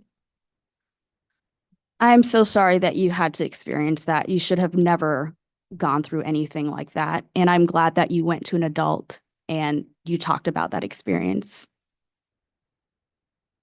And we're here for you. Like, we are here for students. Like, that is why we are all here. So thank you for being on this committee, and please tell us, please continuing to come to, board meetings as you can and bring friends, and please tell us what we need to do to make every kid feel safe in our district. Thank you. Director Kemp? One question and maybe I'm hearing this wrong, but is there unspoken pressure to not identify learning issues with students? So to keep the numbers down, or I don't know if I'm No, reading more into that than. no, there's no unspoken pressure that I'm aware of. I'll use the word I. But I think what we're trying to figure out is how we're supporting students. I know what we're trying to figure out is how we're supporting students in general education, and so that we don't have to categorize students. So we're trying to figure out what's in the learning environment that we can support instead of saying this child needs something different. It may be an and, not an or, if that's helpful. Yeah, I mean, sometimes applying a label pigeonholes people, and then because they have this label, there's certain expectations, or their expectations are lowered. Yes. And so it's hard. I don't know how you get the people the help they need without identifying it and applying a label, but you have to have a better understanding of what the label means, and also look beyond it, and not have the limitations of a label, because a lot of people far out exceed those labels. Thank you. Sure. All right. Thank you. Director McVeigh? Do you have any questions or comments? Nope, I'm good. All right, thank you. And I want to thank you for a very, very detailed presentation tonight. I'm honored to serve on the Educational Equity Committee. I think it's so important that we listen to our kids and we listen to our parents, and we have some really thoughtful conversations in the group as a whole, which I always appreciate that you're bringing in someone that is an expert and has some answers as far as what the process is and what the policies look like and how it's actually implemented.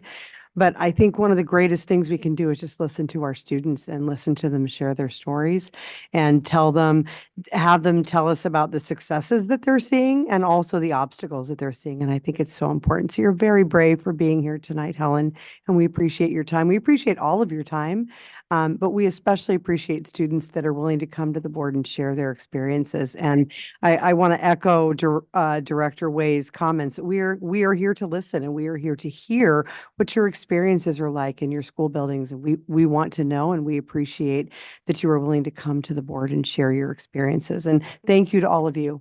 Again, thank you. So next on the agenda is the Community After-School Relationship Enrichment Program update and fees discussion. So I welcome Assistant Superintendent of Operations Cindy Detchen, who will welcome our guests.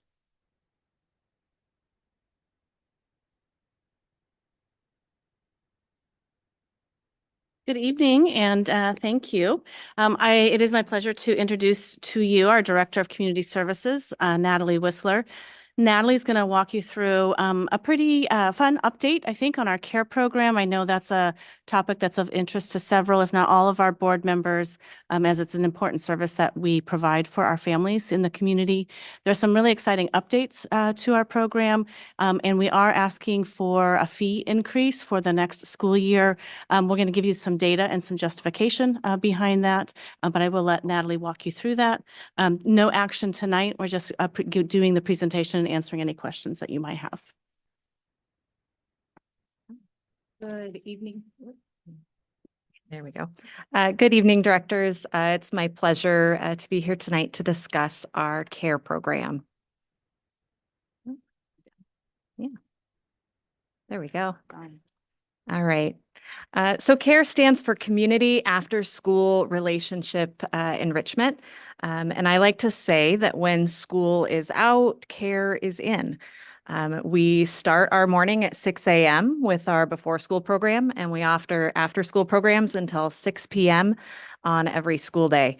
And then on non-school days, in-service days, winter break, spring break, and summer, we are here 7 a.m. to 5 p.m., making sure we do our best to meet the needs of working families in our district. Every day, CARE offers academic enrichment, physical activity, meals and snacks. We also plan a lot of intentional time for mindfulness. We build on the work our schools are doing with caring school communities within our program. We do a lot of intentional community building and focus on social skills. And we also offer homework and literacy supports. One of the unique features of our CARE program is that every day after school, our students have the opportunity to attend a 1 hour long enrichment class. And these run in about 7 to 8 week sessions. And students really get the opportunity to explore a lot of interests, a lot of content areas. And we really work to give our classroom groups in CARE some voice and choice over the types of enrichment activities that they get to do. So for example, in our green energy program, I saw students building wind turbines and making solar ovens.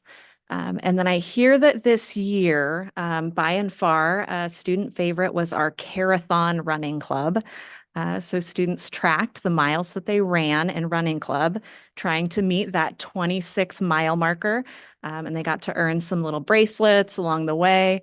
And they were very motivated to meet that goal. So you may have heard that CARE has a wait list. That is often a hot topic in our community. We have worked very hard to meet the demand, but we see that demand for programs increasing and increasing. So here you'll be able to see our September enrollment and September waitlist numbers alongside our May enrollment and May waitlist numbers. There is a little bit of fluctuation in enrollment throughout the year. We tend to slightly over-enroll in September, and then we adjust to meet an average daily attendance of about 80 students per site for most of our sites.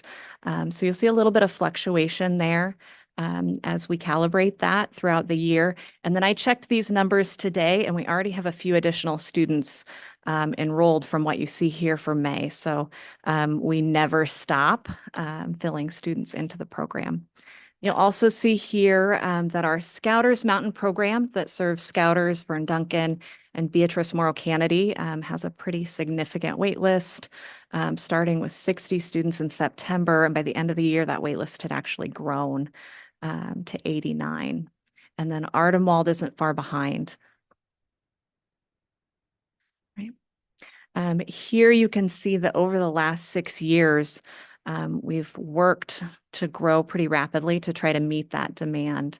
We added that Scouters Mountain site in 2018.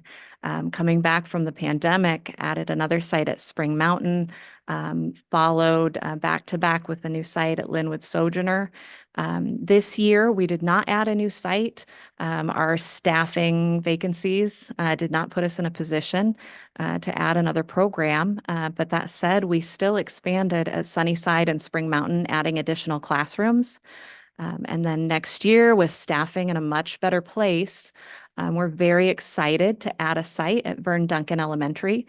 And that site will serve both Vern Duncan and Beatrice Morrow Kennedy, helping to alleviate some of that wait list that you saw at the Scouters Mountain program. And then we know that in the future, near future, we really need to add another site in the Milwaukee High School feeder area to address that wait list in the Ardemald area. But all told, we've added about 340 spots, or roughly doubled the program size since 2018. We do also offer summer programs. These are full-day summer programs that typically run for about 8 weeks. And last summer, we served 445 elementary students at our 3 locations at Ardemald, Sunnyside, and Happy Valley. And in that summer long day that we get to spend with students, they have daily art, daily STEM, physical activity, literacy building. And then last year, we introduced some time with our adaptive math curriculum, Dreambox, which our students really enjoyed. And from that photo, you can see we left plenty of time for fun and joy in that program. And that is a field day at Happy Valley. Right. Our care programs use a research-validated tool out of the David P. Weichert Center in collaboration with the Forum for Youth Investment. This is called the Weichert Youth Program Quality Instrument. So within our programs, every fall, we start our data planning cycle by collecting a body of observational data at every site. Each site team meets together to go through their data after it's been through the YPQI scoring process. And they create site-based goals based around their data. They also create an action plan to improve some of the scores that they pulled out of that data. You can see that the YPQI tool is all organized around 4 domains that are kind of roughly based around Maslow's hierarchy of needs. It starts with safe environment, then supportive environment, interactive environment, and engaging environment, which really leads into more of our like academic and instructional practices within care. Last school year, all 7 sites saw measured improvement in their goal areas. And that was so exciting because last year was a tough staffing year. So if we can make that kind of progress with the challenges that we were seeing, I know that we can really go far in the next few years. And just a little over a week ago, we had our spring data meeting. So we had met in the fall, looked at data, made goals, and this was their chance to look at data from their second observational set.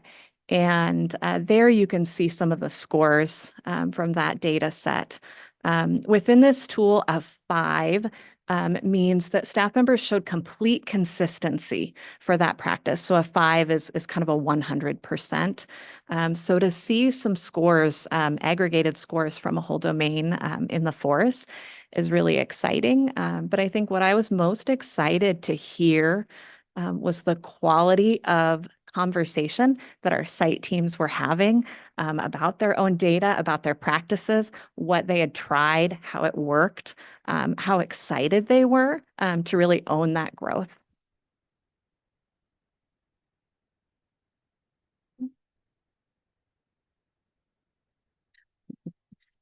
We both did it. We go back.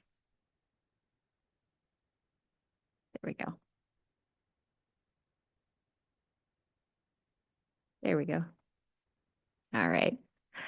One of my favorite highlights from the CARE program is the evolution of our student worker program.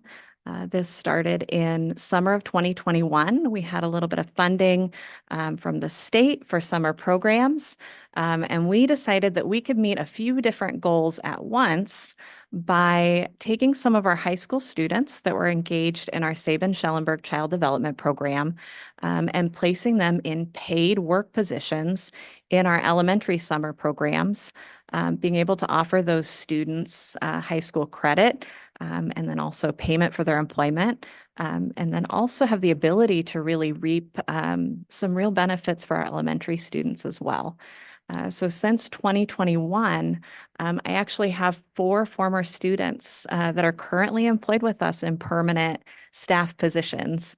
And I'm tracking those students. We have a couple of them that are going to college and working in after-school programs part-time, and they're really hoping to be teachers. So I am very excited to someday get reference calls for those young people as they hopefully get hired into our district. And in that picture is an amazing Milwaukee High School student that will graduate this June and plans to go to PSU and wants to become a speech language pathologist. So we could use a few of those. Right. Yeah, Tammy's taking notes.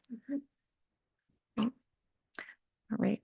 Some of our challenges include rebuilding the care workforce after going through layoffs mid-pandemic.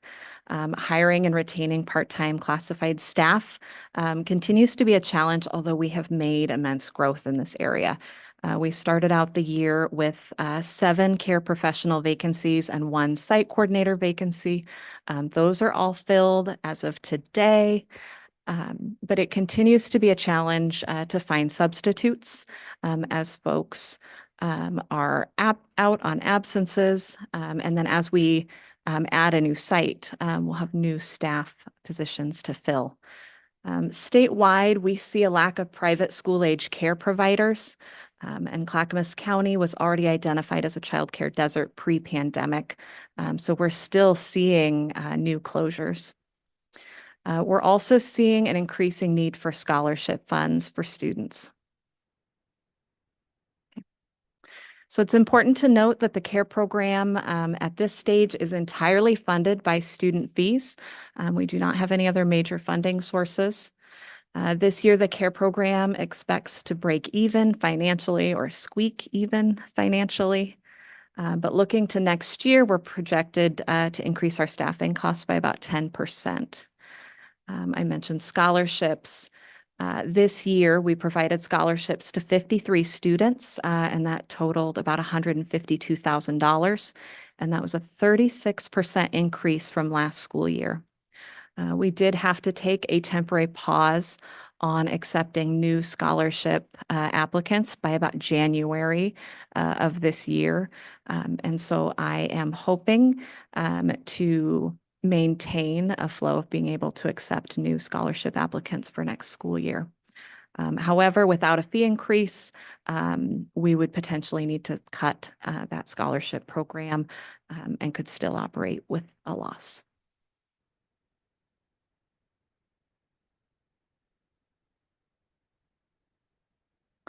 So we're recommending an increase of approximately 9% in program fees effective September 1st.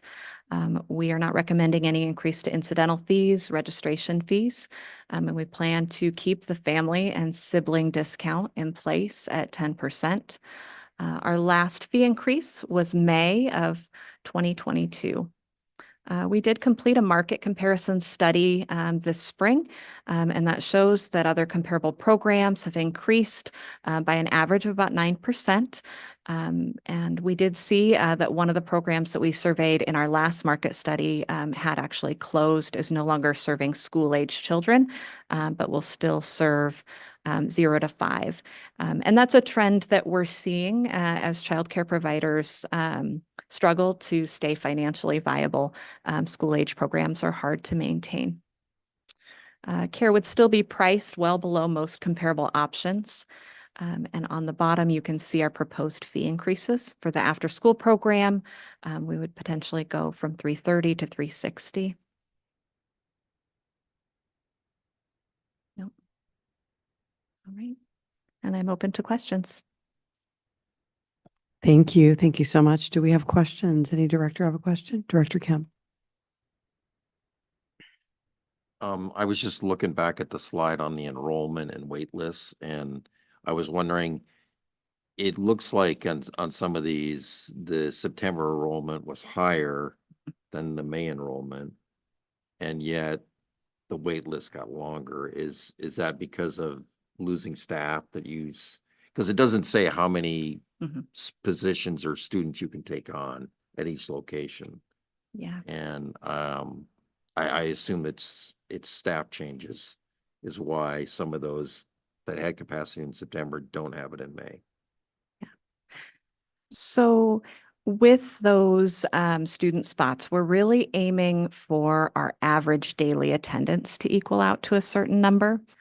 So we tended to over-enroll a little bit and then adjust as the year goes on. Some students attend care on what we call a flex schedule, which means they only attend a couple days a week.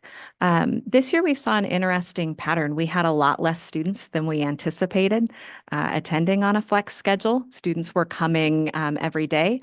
Our attendance consistency was much higher than last year. This is wonderful news. We want our students to be here every day. But it did mean that in some places where maybe 2 students were filling 1 seat, we needed to adjust so that 1 student was filling that seat. And then in some cases, 1 program did clear through their wait list and was slightly under enrolled. I think Sunnyside was the site that was in that position. And then at other sites, we added a few students after these numbers were reported. As we go through the wait list, sometimes it takes a bit to reach out to a family, wait for their response. They get a few days and then go on to the next family. So it can take at times a couple weeks to fill a spot. Yeah. And what was the other site you said you were going to be able to add? Yeah, we're adding a new program at Vern Duncan for fall of this year. Thank you. Thank you. Are there other questions or comments? Director Bauer? Thank you, Chair Benaloga. So the student worker program, I have to congratulate you for that and the scholarships. How many people have you participate at on average per year? For the student worker program in particular. Yeah. So we host a large student worker program in the summer where we see about 40 students. And then during the school year, we are only able to offer 1 to 2 student positions per program site because we do not have separate funding for that school year program. Oh, okay. But that's a great way to grow your own. It's too bad we couldn't have more during the year. That would be helpful. So the increase of staff costs by 10% is that the salaries, basically? Primarily salaries. This is a bargaining year, and so our staff will have a well-deserved bump. Right. And so we'll need to plan for that. That also helps with retaining staff, doesn't it? Yeah. What about, you said the summer program last year, you served 445. Will you be able to do the same this year or more? Yes, I think we'll come in slightly above that. We're offering 3 summer program sites again this year and planning for a couple additional classroom groups. Right. No, that's great. Well, thank you for finding a way to add programs too, because I guess I was shocked. You gave us some data where you did compare to the other private daycares, which are higher, and there were fewer. I remember looking at it previous years, and there were quite a few. So it is a desert. It really is. It's a bigger problem in our community that we need to focus on. So thank you for your dedicated work on this, Natalie. You've been, I know over the years, worked really hard and do need to be commended. So thank you for finding a way when we certainly know there's the need. Yeah, thank you. Thank you. Director Dobson, do you have a question? Director McVeigh? Yeah, thank you for having the program. Great to hear that.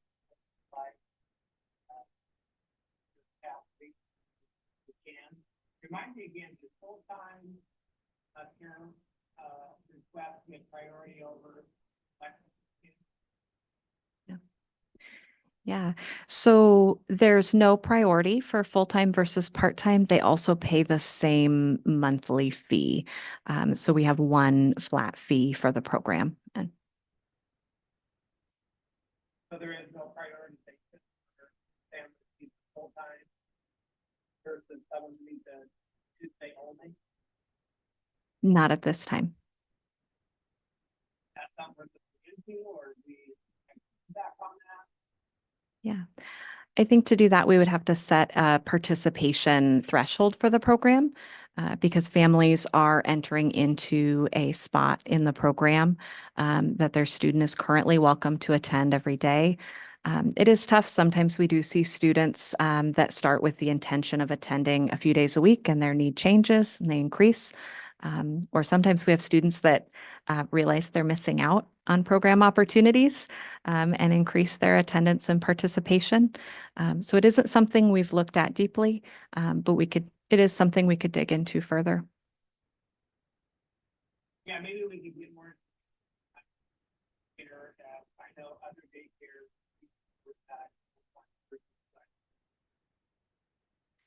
If I might add, in the last fee increase, we did eliminate that lower rate for the flex time. So a family pays the same rate, whether they go Tuesday, Thursday, or Monday through Friday. And so it does allow them to fill in those other days if they need to. As we said, we've seen families who might start out working part-time and then all of a sudden they have an opportunity for full-time and they need that. And so I think it's a balance. We can certainly bring you some numbers though. I will say that we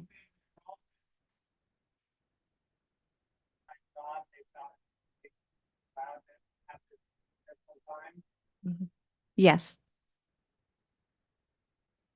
Yeah. It hasn't been. Yeah. I will say we do reach out to students who haven't been attending.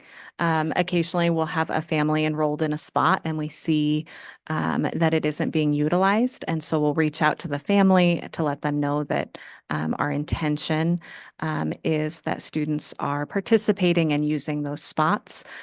So we do not allow families to pay for a spot that they're not using to hold it. Okay, thank you. Paul, did you have one more, or Director Kemp, did you have one more question? Yeah, sorry. With the addition of the Vern Duncan, will that, I don't know how close the kids need to leave or if that's more a function of the parents getting the kids to the various locations, but do you see that helping some of the wait lists at the other sites? Yeah, absolutely. That will have a huge impact for Scouters Mountain, Vern Duncan, and Beatrice Morrow Kennedy. Currently, all three of those schools feed into the Scouters Mountain program and get transportation from Beatrice Morrow Kennedy and Vern Duncan to Scouters. Now, Beatrice Morrow Kennedy and Duncan will both be in the same spot, and Scouters will actually have their own program site that's specific to their school. So that will really help all three of those communities. Yeah, okay, good. Thank you. All right, thank you. I just have a couple of things. When you're looking at the goals and the site scores, I imagine that turnover makes it really, really hard to sometimes focus on those goals and to see some progress. So can you address that a little bit, just what the turnover has been like, how the staffing turnover then affects those goals and those improvements? Yeah. Turnover certainly has been a challenge, particularly in the first couple of years coming back past pandemic. This year, turnover has been relatively low. We haven't seen a lot of turnover, and so that has been wonderful to really be able to kind of dig in with those staff members. But what we did see, even amidst those challenges, was that having those site-based goals gave our site coordinators something to onboard their new staff to. So they were able to say, okay, here's what we do, and these are our priorities. This is what we're working on, and be able to get even our newest staff members who started mid-year up to speed on our focus. And then we were able to see improvement even at sites that did have a staffing change or new staff. And one of our sites this year started the year very understaffed, and then was able to get up to staff by about February. And that was a really fun site goal meeting to get to observe. Those new staff were really excited to see that score increase and to see the difference of that consistency and the work they had done, even in a relatively short amount of time. And I think it gives them a little bit of identity. And certainly I hope they felt a lot of success and pride in that. Excellent. Thank you. And then as far as salary, because obviously this is because we're increasing salaries, the majority, what does the salary look like compared to the private sector for the same type of work? Are we comparable? Are we doing better? That's a good question. I would need to dig into that a little bit more. My initial sense is that our starting wage may not be as competitive for folks with less experience, but that our wages a little bit farther up on our classified wage scale are fairly competitive. But I would need to get some more data on that. That'd be interesting. Yeah, it would be. And I understand. I provided a preschool and rent, did childcare in my home for 26 years. I know it's hard. And I know that Clackamas County has really suffered in some of those ways where it tended to be a really expensive. Some of the cities within Clackamas County tended to be a very expensive city to actually be licensed in as comparable to other cities, and then not really able to charge any more than comparable places as well. And I know that I think the school age kids it's such a fun group to have, but also financially for in-home providers or for private providers with number thresholds, it really limits a lot of providers as to how many after school students or before and after school kids they can take based on needing financially to fill the majority of their spots with full-time preschool aged kids that are going to be with them full-time. So I completely understand just the financial pull that has for our providers within Clackamas County and North Clackamas School District, but also just the difficulty it is for our families to find really quality, robust, engaging, fun childcare for their children. So thank you so much for all that you do. I know this is tough. I know this is tough work. 6 a.m. to 6 p.m. are some tough hours. I get it. I've lived it. I understand it. And I just thank you so much for everything that you're doing for the staff. And I think that bringing those students in over the summer, genius. And it's giving them an amazing opportunity to really see what that childcare and early education an education world really looks like. I think I will echo Director Bauer. We're growing our own, and that's exactly what we need to be doing. So I think that is wonderful. But thank you so much for all of this. And yeah, I would love to have some of the answers to those questions. I think directors had a couple of questions, and we look forward to talking about this again. Thank you. Thank you.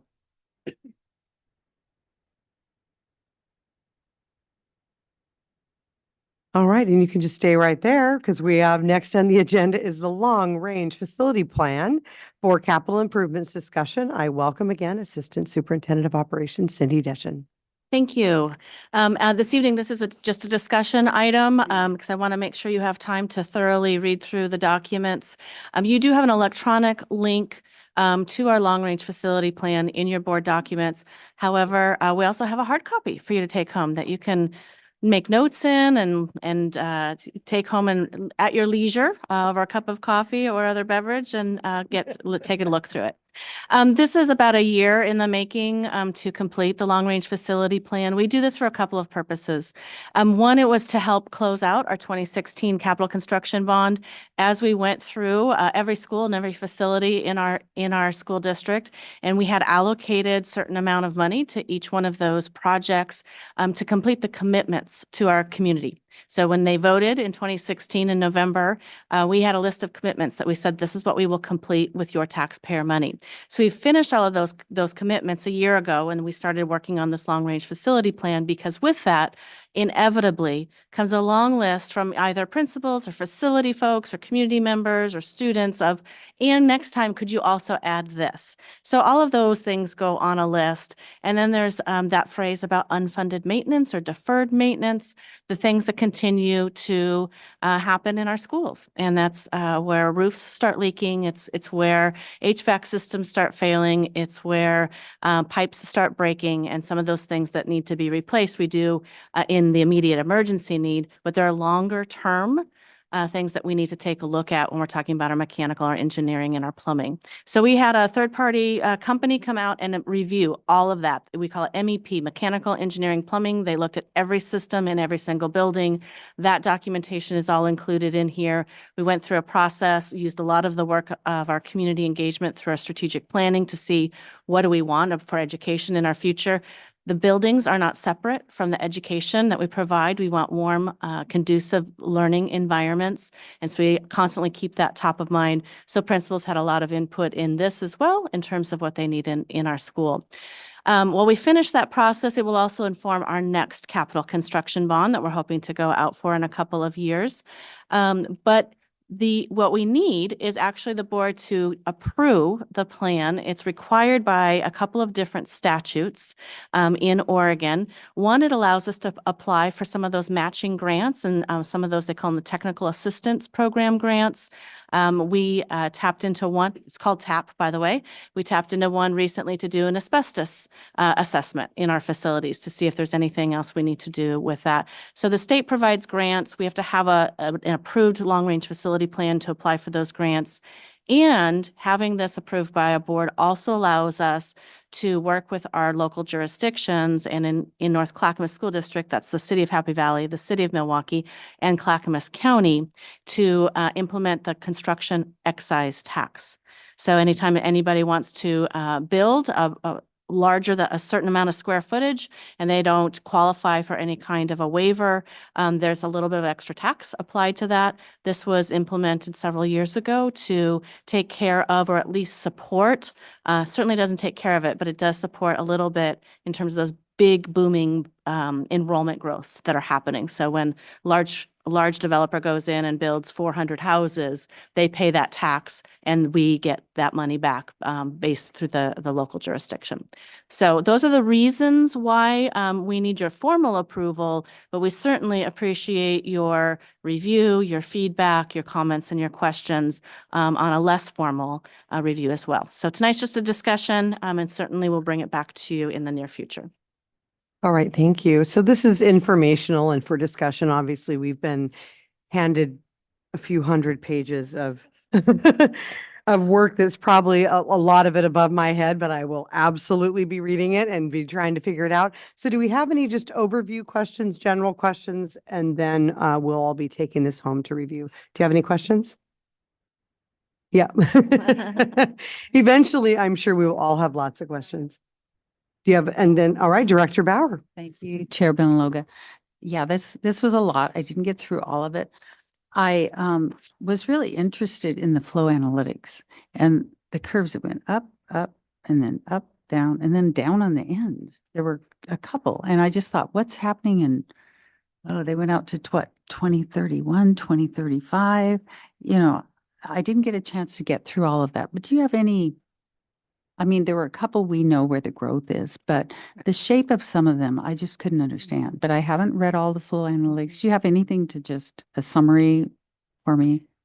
Not to address any of the anomalies or some of the large differences you're seeing. I can say it's one of the reasons that we always have a 10-year outlook, and every year we redo it, because birth rates matter a lot as we're looking at projecting our kindergarten numbers, and then they look at how many kindergartners really showed up versus how many they thought versus the birth rate. So it ebbs and flows in terms of who shows up and what they thought would show up.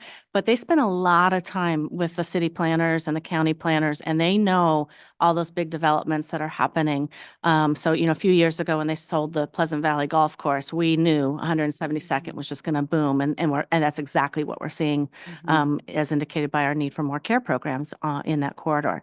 So I don't have anything specific. I can look to Tiffany to see if she has any specifics. She's dug into the enrollment data quite a bit. They talk pretty extensively about birth rates and just birth rates continuing to drop, and they forecast them to continue.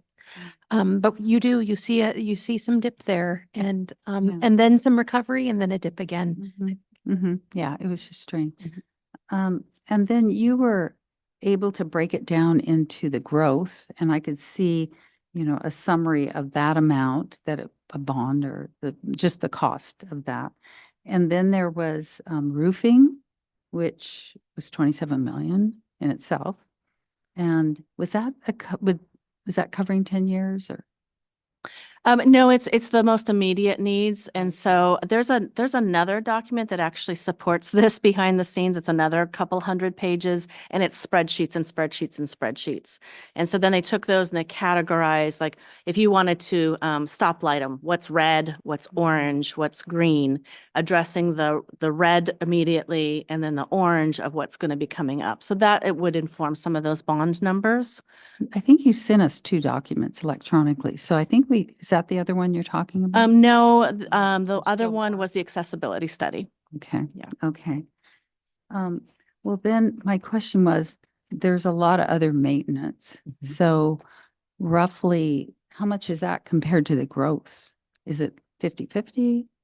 Are you thinking in the next 10 years needs?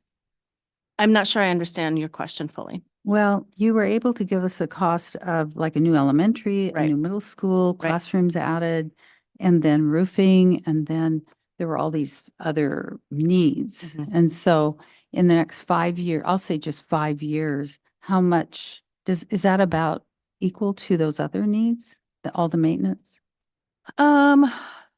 That's hard to say because of escalation costs and I would also add lead time in some of this equipment. They're not taking, we have to replace a rooftop chiller here at one of our schools. And that lead time is 12 to 18 months. They're not coming off an assembly line when you order it, and then they build it.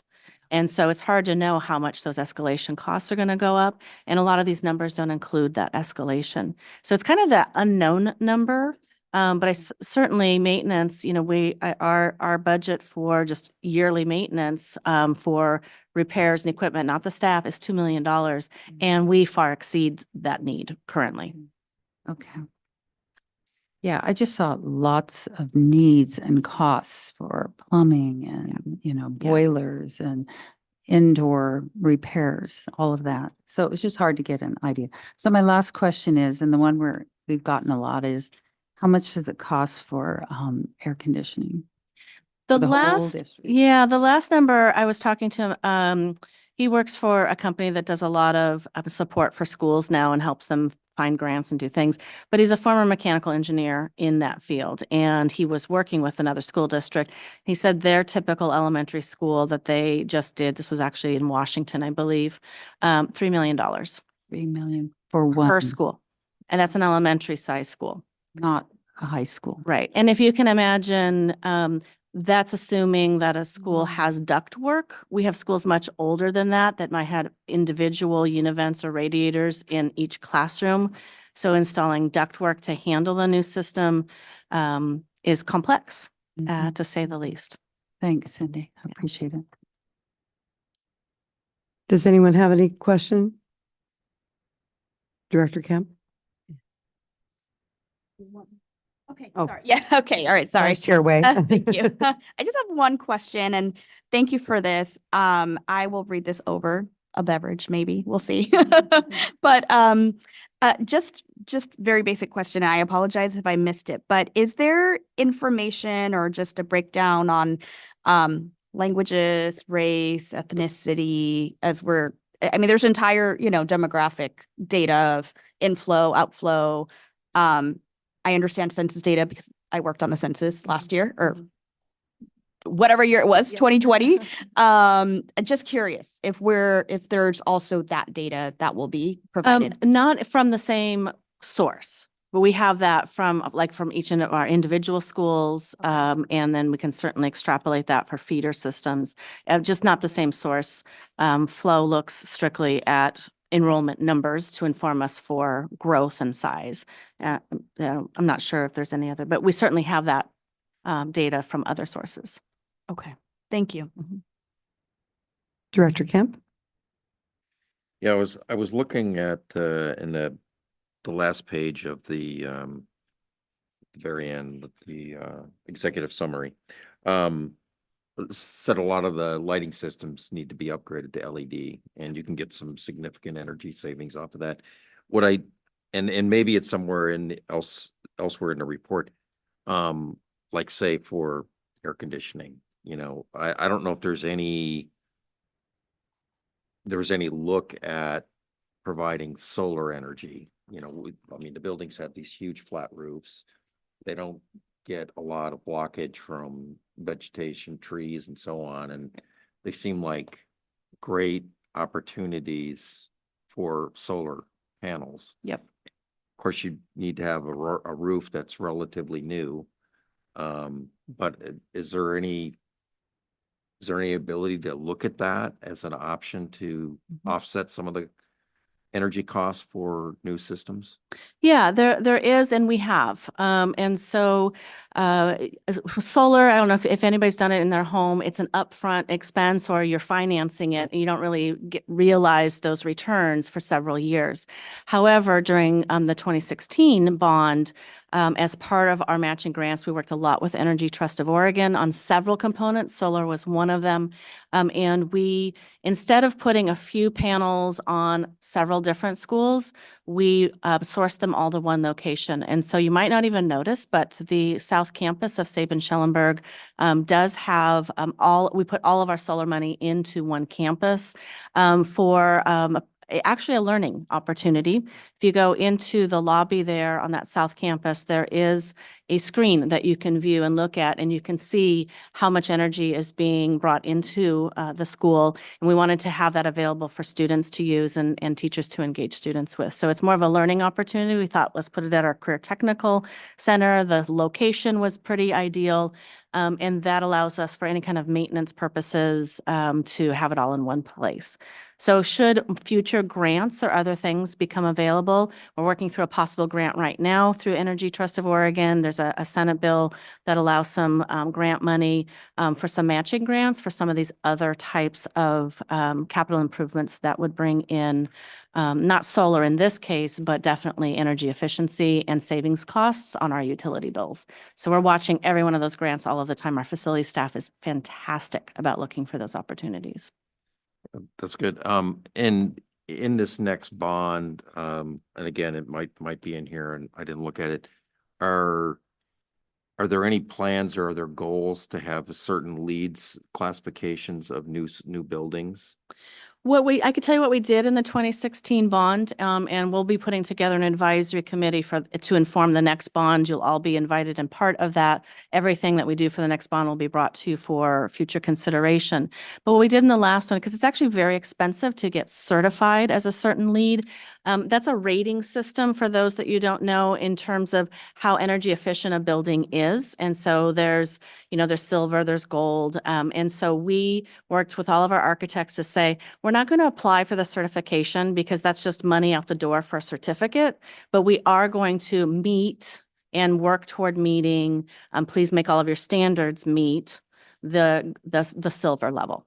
So so that's what we worked toward on any of our projects and yielded that outcome for anything we worked on. Okay, yeah, so that's really getting the best out of it by targeting for silver and not paying the cost. Correct. You don't get any payback on that certificate. That's right. That's right. No energy savings. Yeah, but we developed it into our standards. Yeah, great. Yep. That's good. Thank you. All right, Director McVeigh, do you have any questions?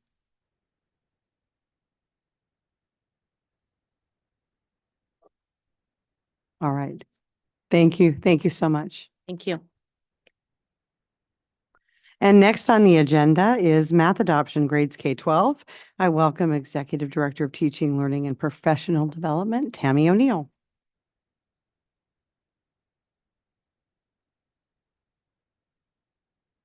Good evening, everybody. On March 7th, we brought the recommendation for K-12 math adoption to you. And tonight I am bringing it forward for a vote. I'm happy to answer any questions you have prior to that. All right, does anyone have any questions about the math adoption? So I just had a question just kind of about the rollout and how many teachers were involved. So can you talk us through the process a little bit of how many teachers piloted these programs and what that process looked like? Yeah, absolutely. Thank you. We actually had over 200 teachers involved in both the selection of the material that we would pilot and the actual pilot. And it was pretty exciting. We had 23 of our 36 middle school teachers piloted.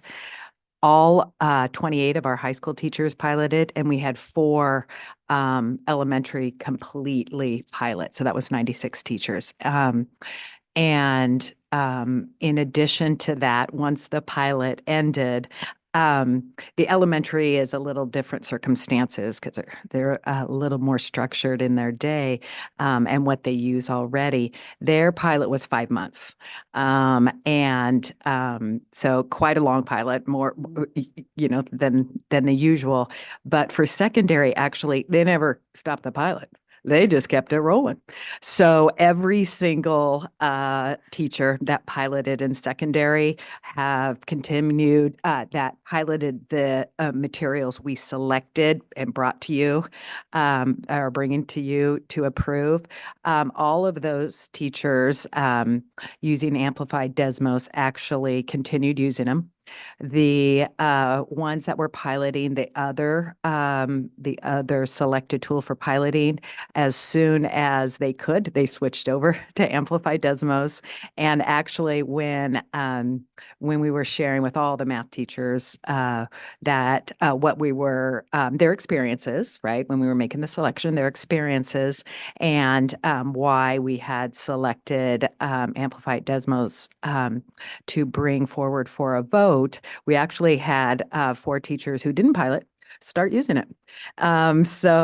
Because it was just, they just continuously comment how it helps them meet the needs of the students in the classroom better. It makes their job easier. Not that it's ever easy, but it makes them easier because it provides just a rich assortment of materials. So it was really exciting. It has been exhausting as far as a 2-year curriculum adoption process. But I mean, there's no better place to have that level of intent, advocacy, and support from our educators who will be using it. That in itself, added to the support and professional learning that will be provided, is what it takes to truly implement a curriculum, right? Because eventually that's the most important thing. The selection is just, our work is just beginning. And so the implementation with fidelity will come in. And when we have all the educators seeing how valuable it is already, that makes that easier. And I think that's so important for everyone to understand. 5 months is a long time to pilot a program. And we have heard of other areas not piloting things for quite so long. So, I mean, I'm really glad to hear that we had that many teachers and that it was piloted for so long that people got a real sense of what does a curriculum do for my students. I think that's great. Are there any other questions at all? I want to make sure I think I might have, yeah. Director Dobson. Thank you, Chair Benaloga. My question is about whether or not this curriculum is tied permanently to the detracking decisions that the district has made? No, it's an absolutely different, absolutely. And our curriculum vendors, their curriculum needs to be pathway agnostic, right? They are supplying the whole country for curriculum, and everybody has different pathways. And so these are two totally different decisions. We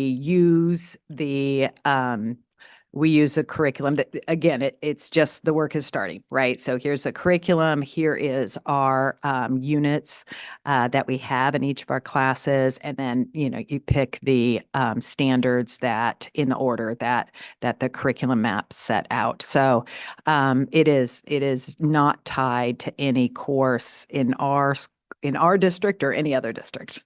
Okay. And then my other question is, so 200 math teachers have piloted the curriculum already. How many are left? So that's not 200 piloted, that's 200 involved. We actually had 122 teachers choose to pilot. So this is something that educators get to opt into. We never ever require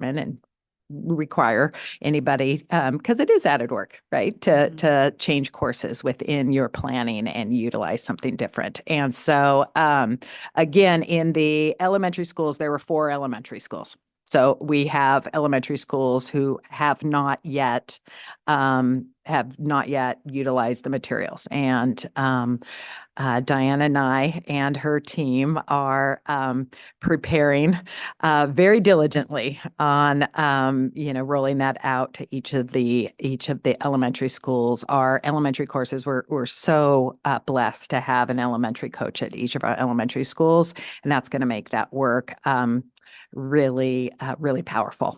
We have partners inside the school as well as at the district. And then we don't have much left at the high school and middle school, honestly, right? We only have, what was it that didn't? 13. I didn't have this curriculum. I'm not as good at math. 13 middle school teachers. And again, they're getting on board and looking at the materials right now. Okay. Thank you. All right, thank you. Is there a motion to approve? Director Bauer. Chair Benaloga, I move to adopt renewal of the math curriculum for grades K through 12. Is there a second? Second. It's been properly moved by Director Bauer and seconded by Director Dobson. Is there any discussion? Director McVeigh, do you have any questions? All right. I call for a vote on the motion. All those in favor, aye. Aye. All those opposed? No? All right, the motion passes with a vote of 6-0. Thank you. Thank you. Oh, we're done? I thought there was one more thing. All right, we are just about ready to adjourn. I want to leave you with this quote from Ralph Waldo Emerson, that the purpose of life is not only to be happy, it is to be useful, to be honorable, to be compassionate, and to have it make some difference that you lived and lived well. So it is now 9:11 p.m. and this public meeting of the North Clackamas School District Board of Directors is adjourned. Enjoy our mid-May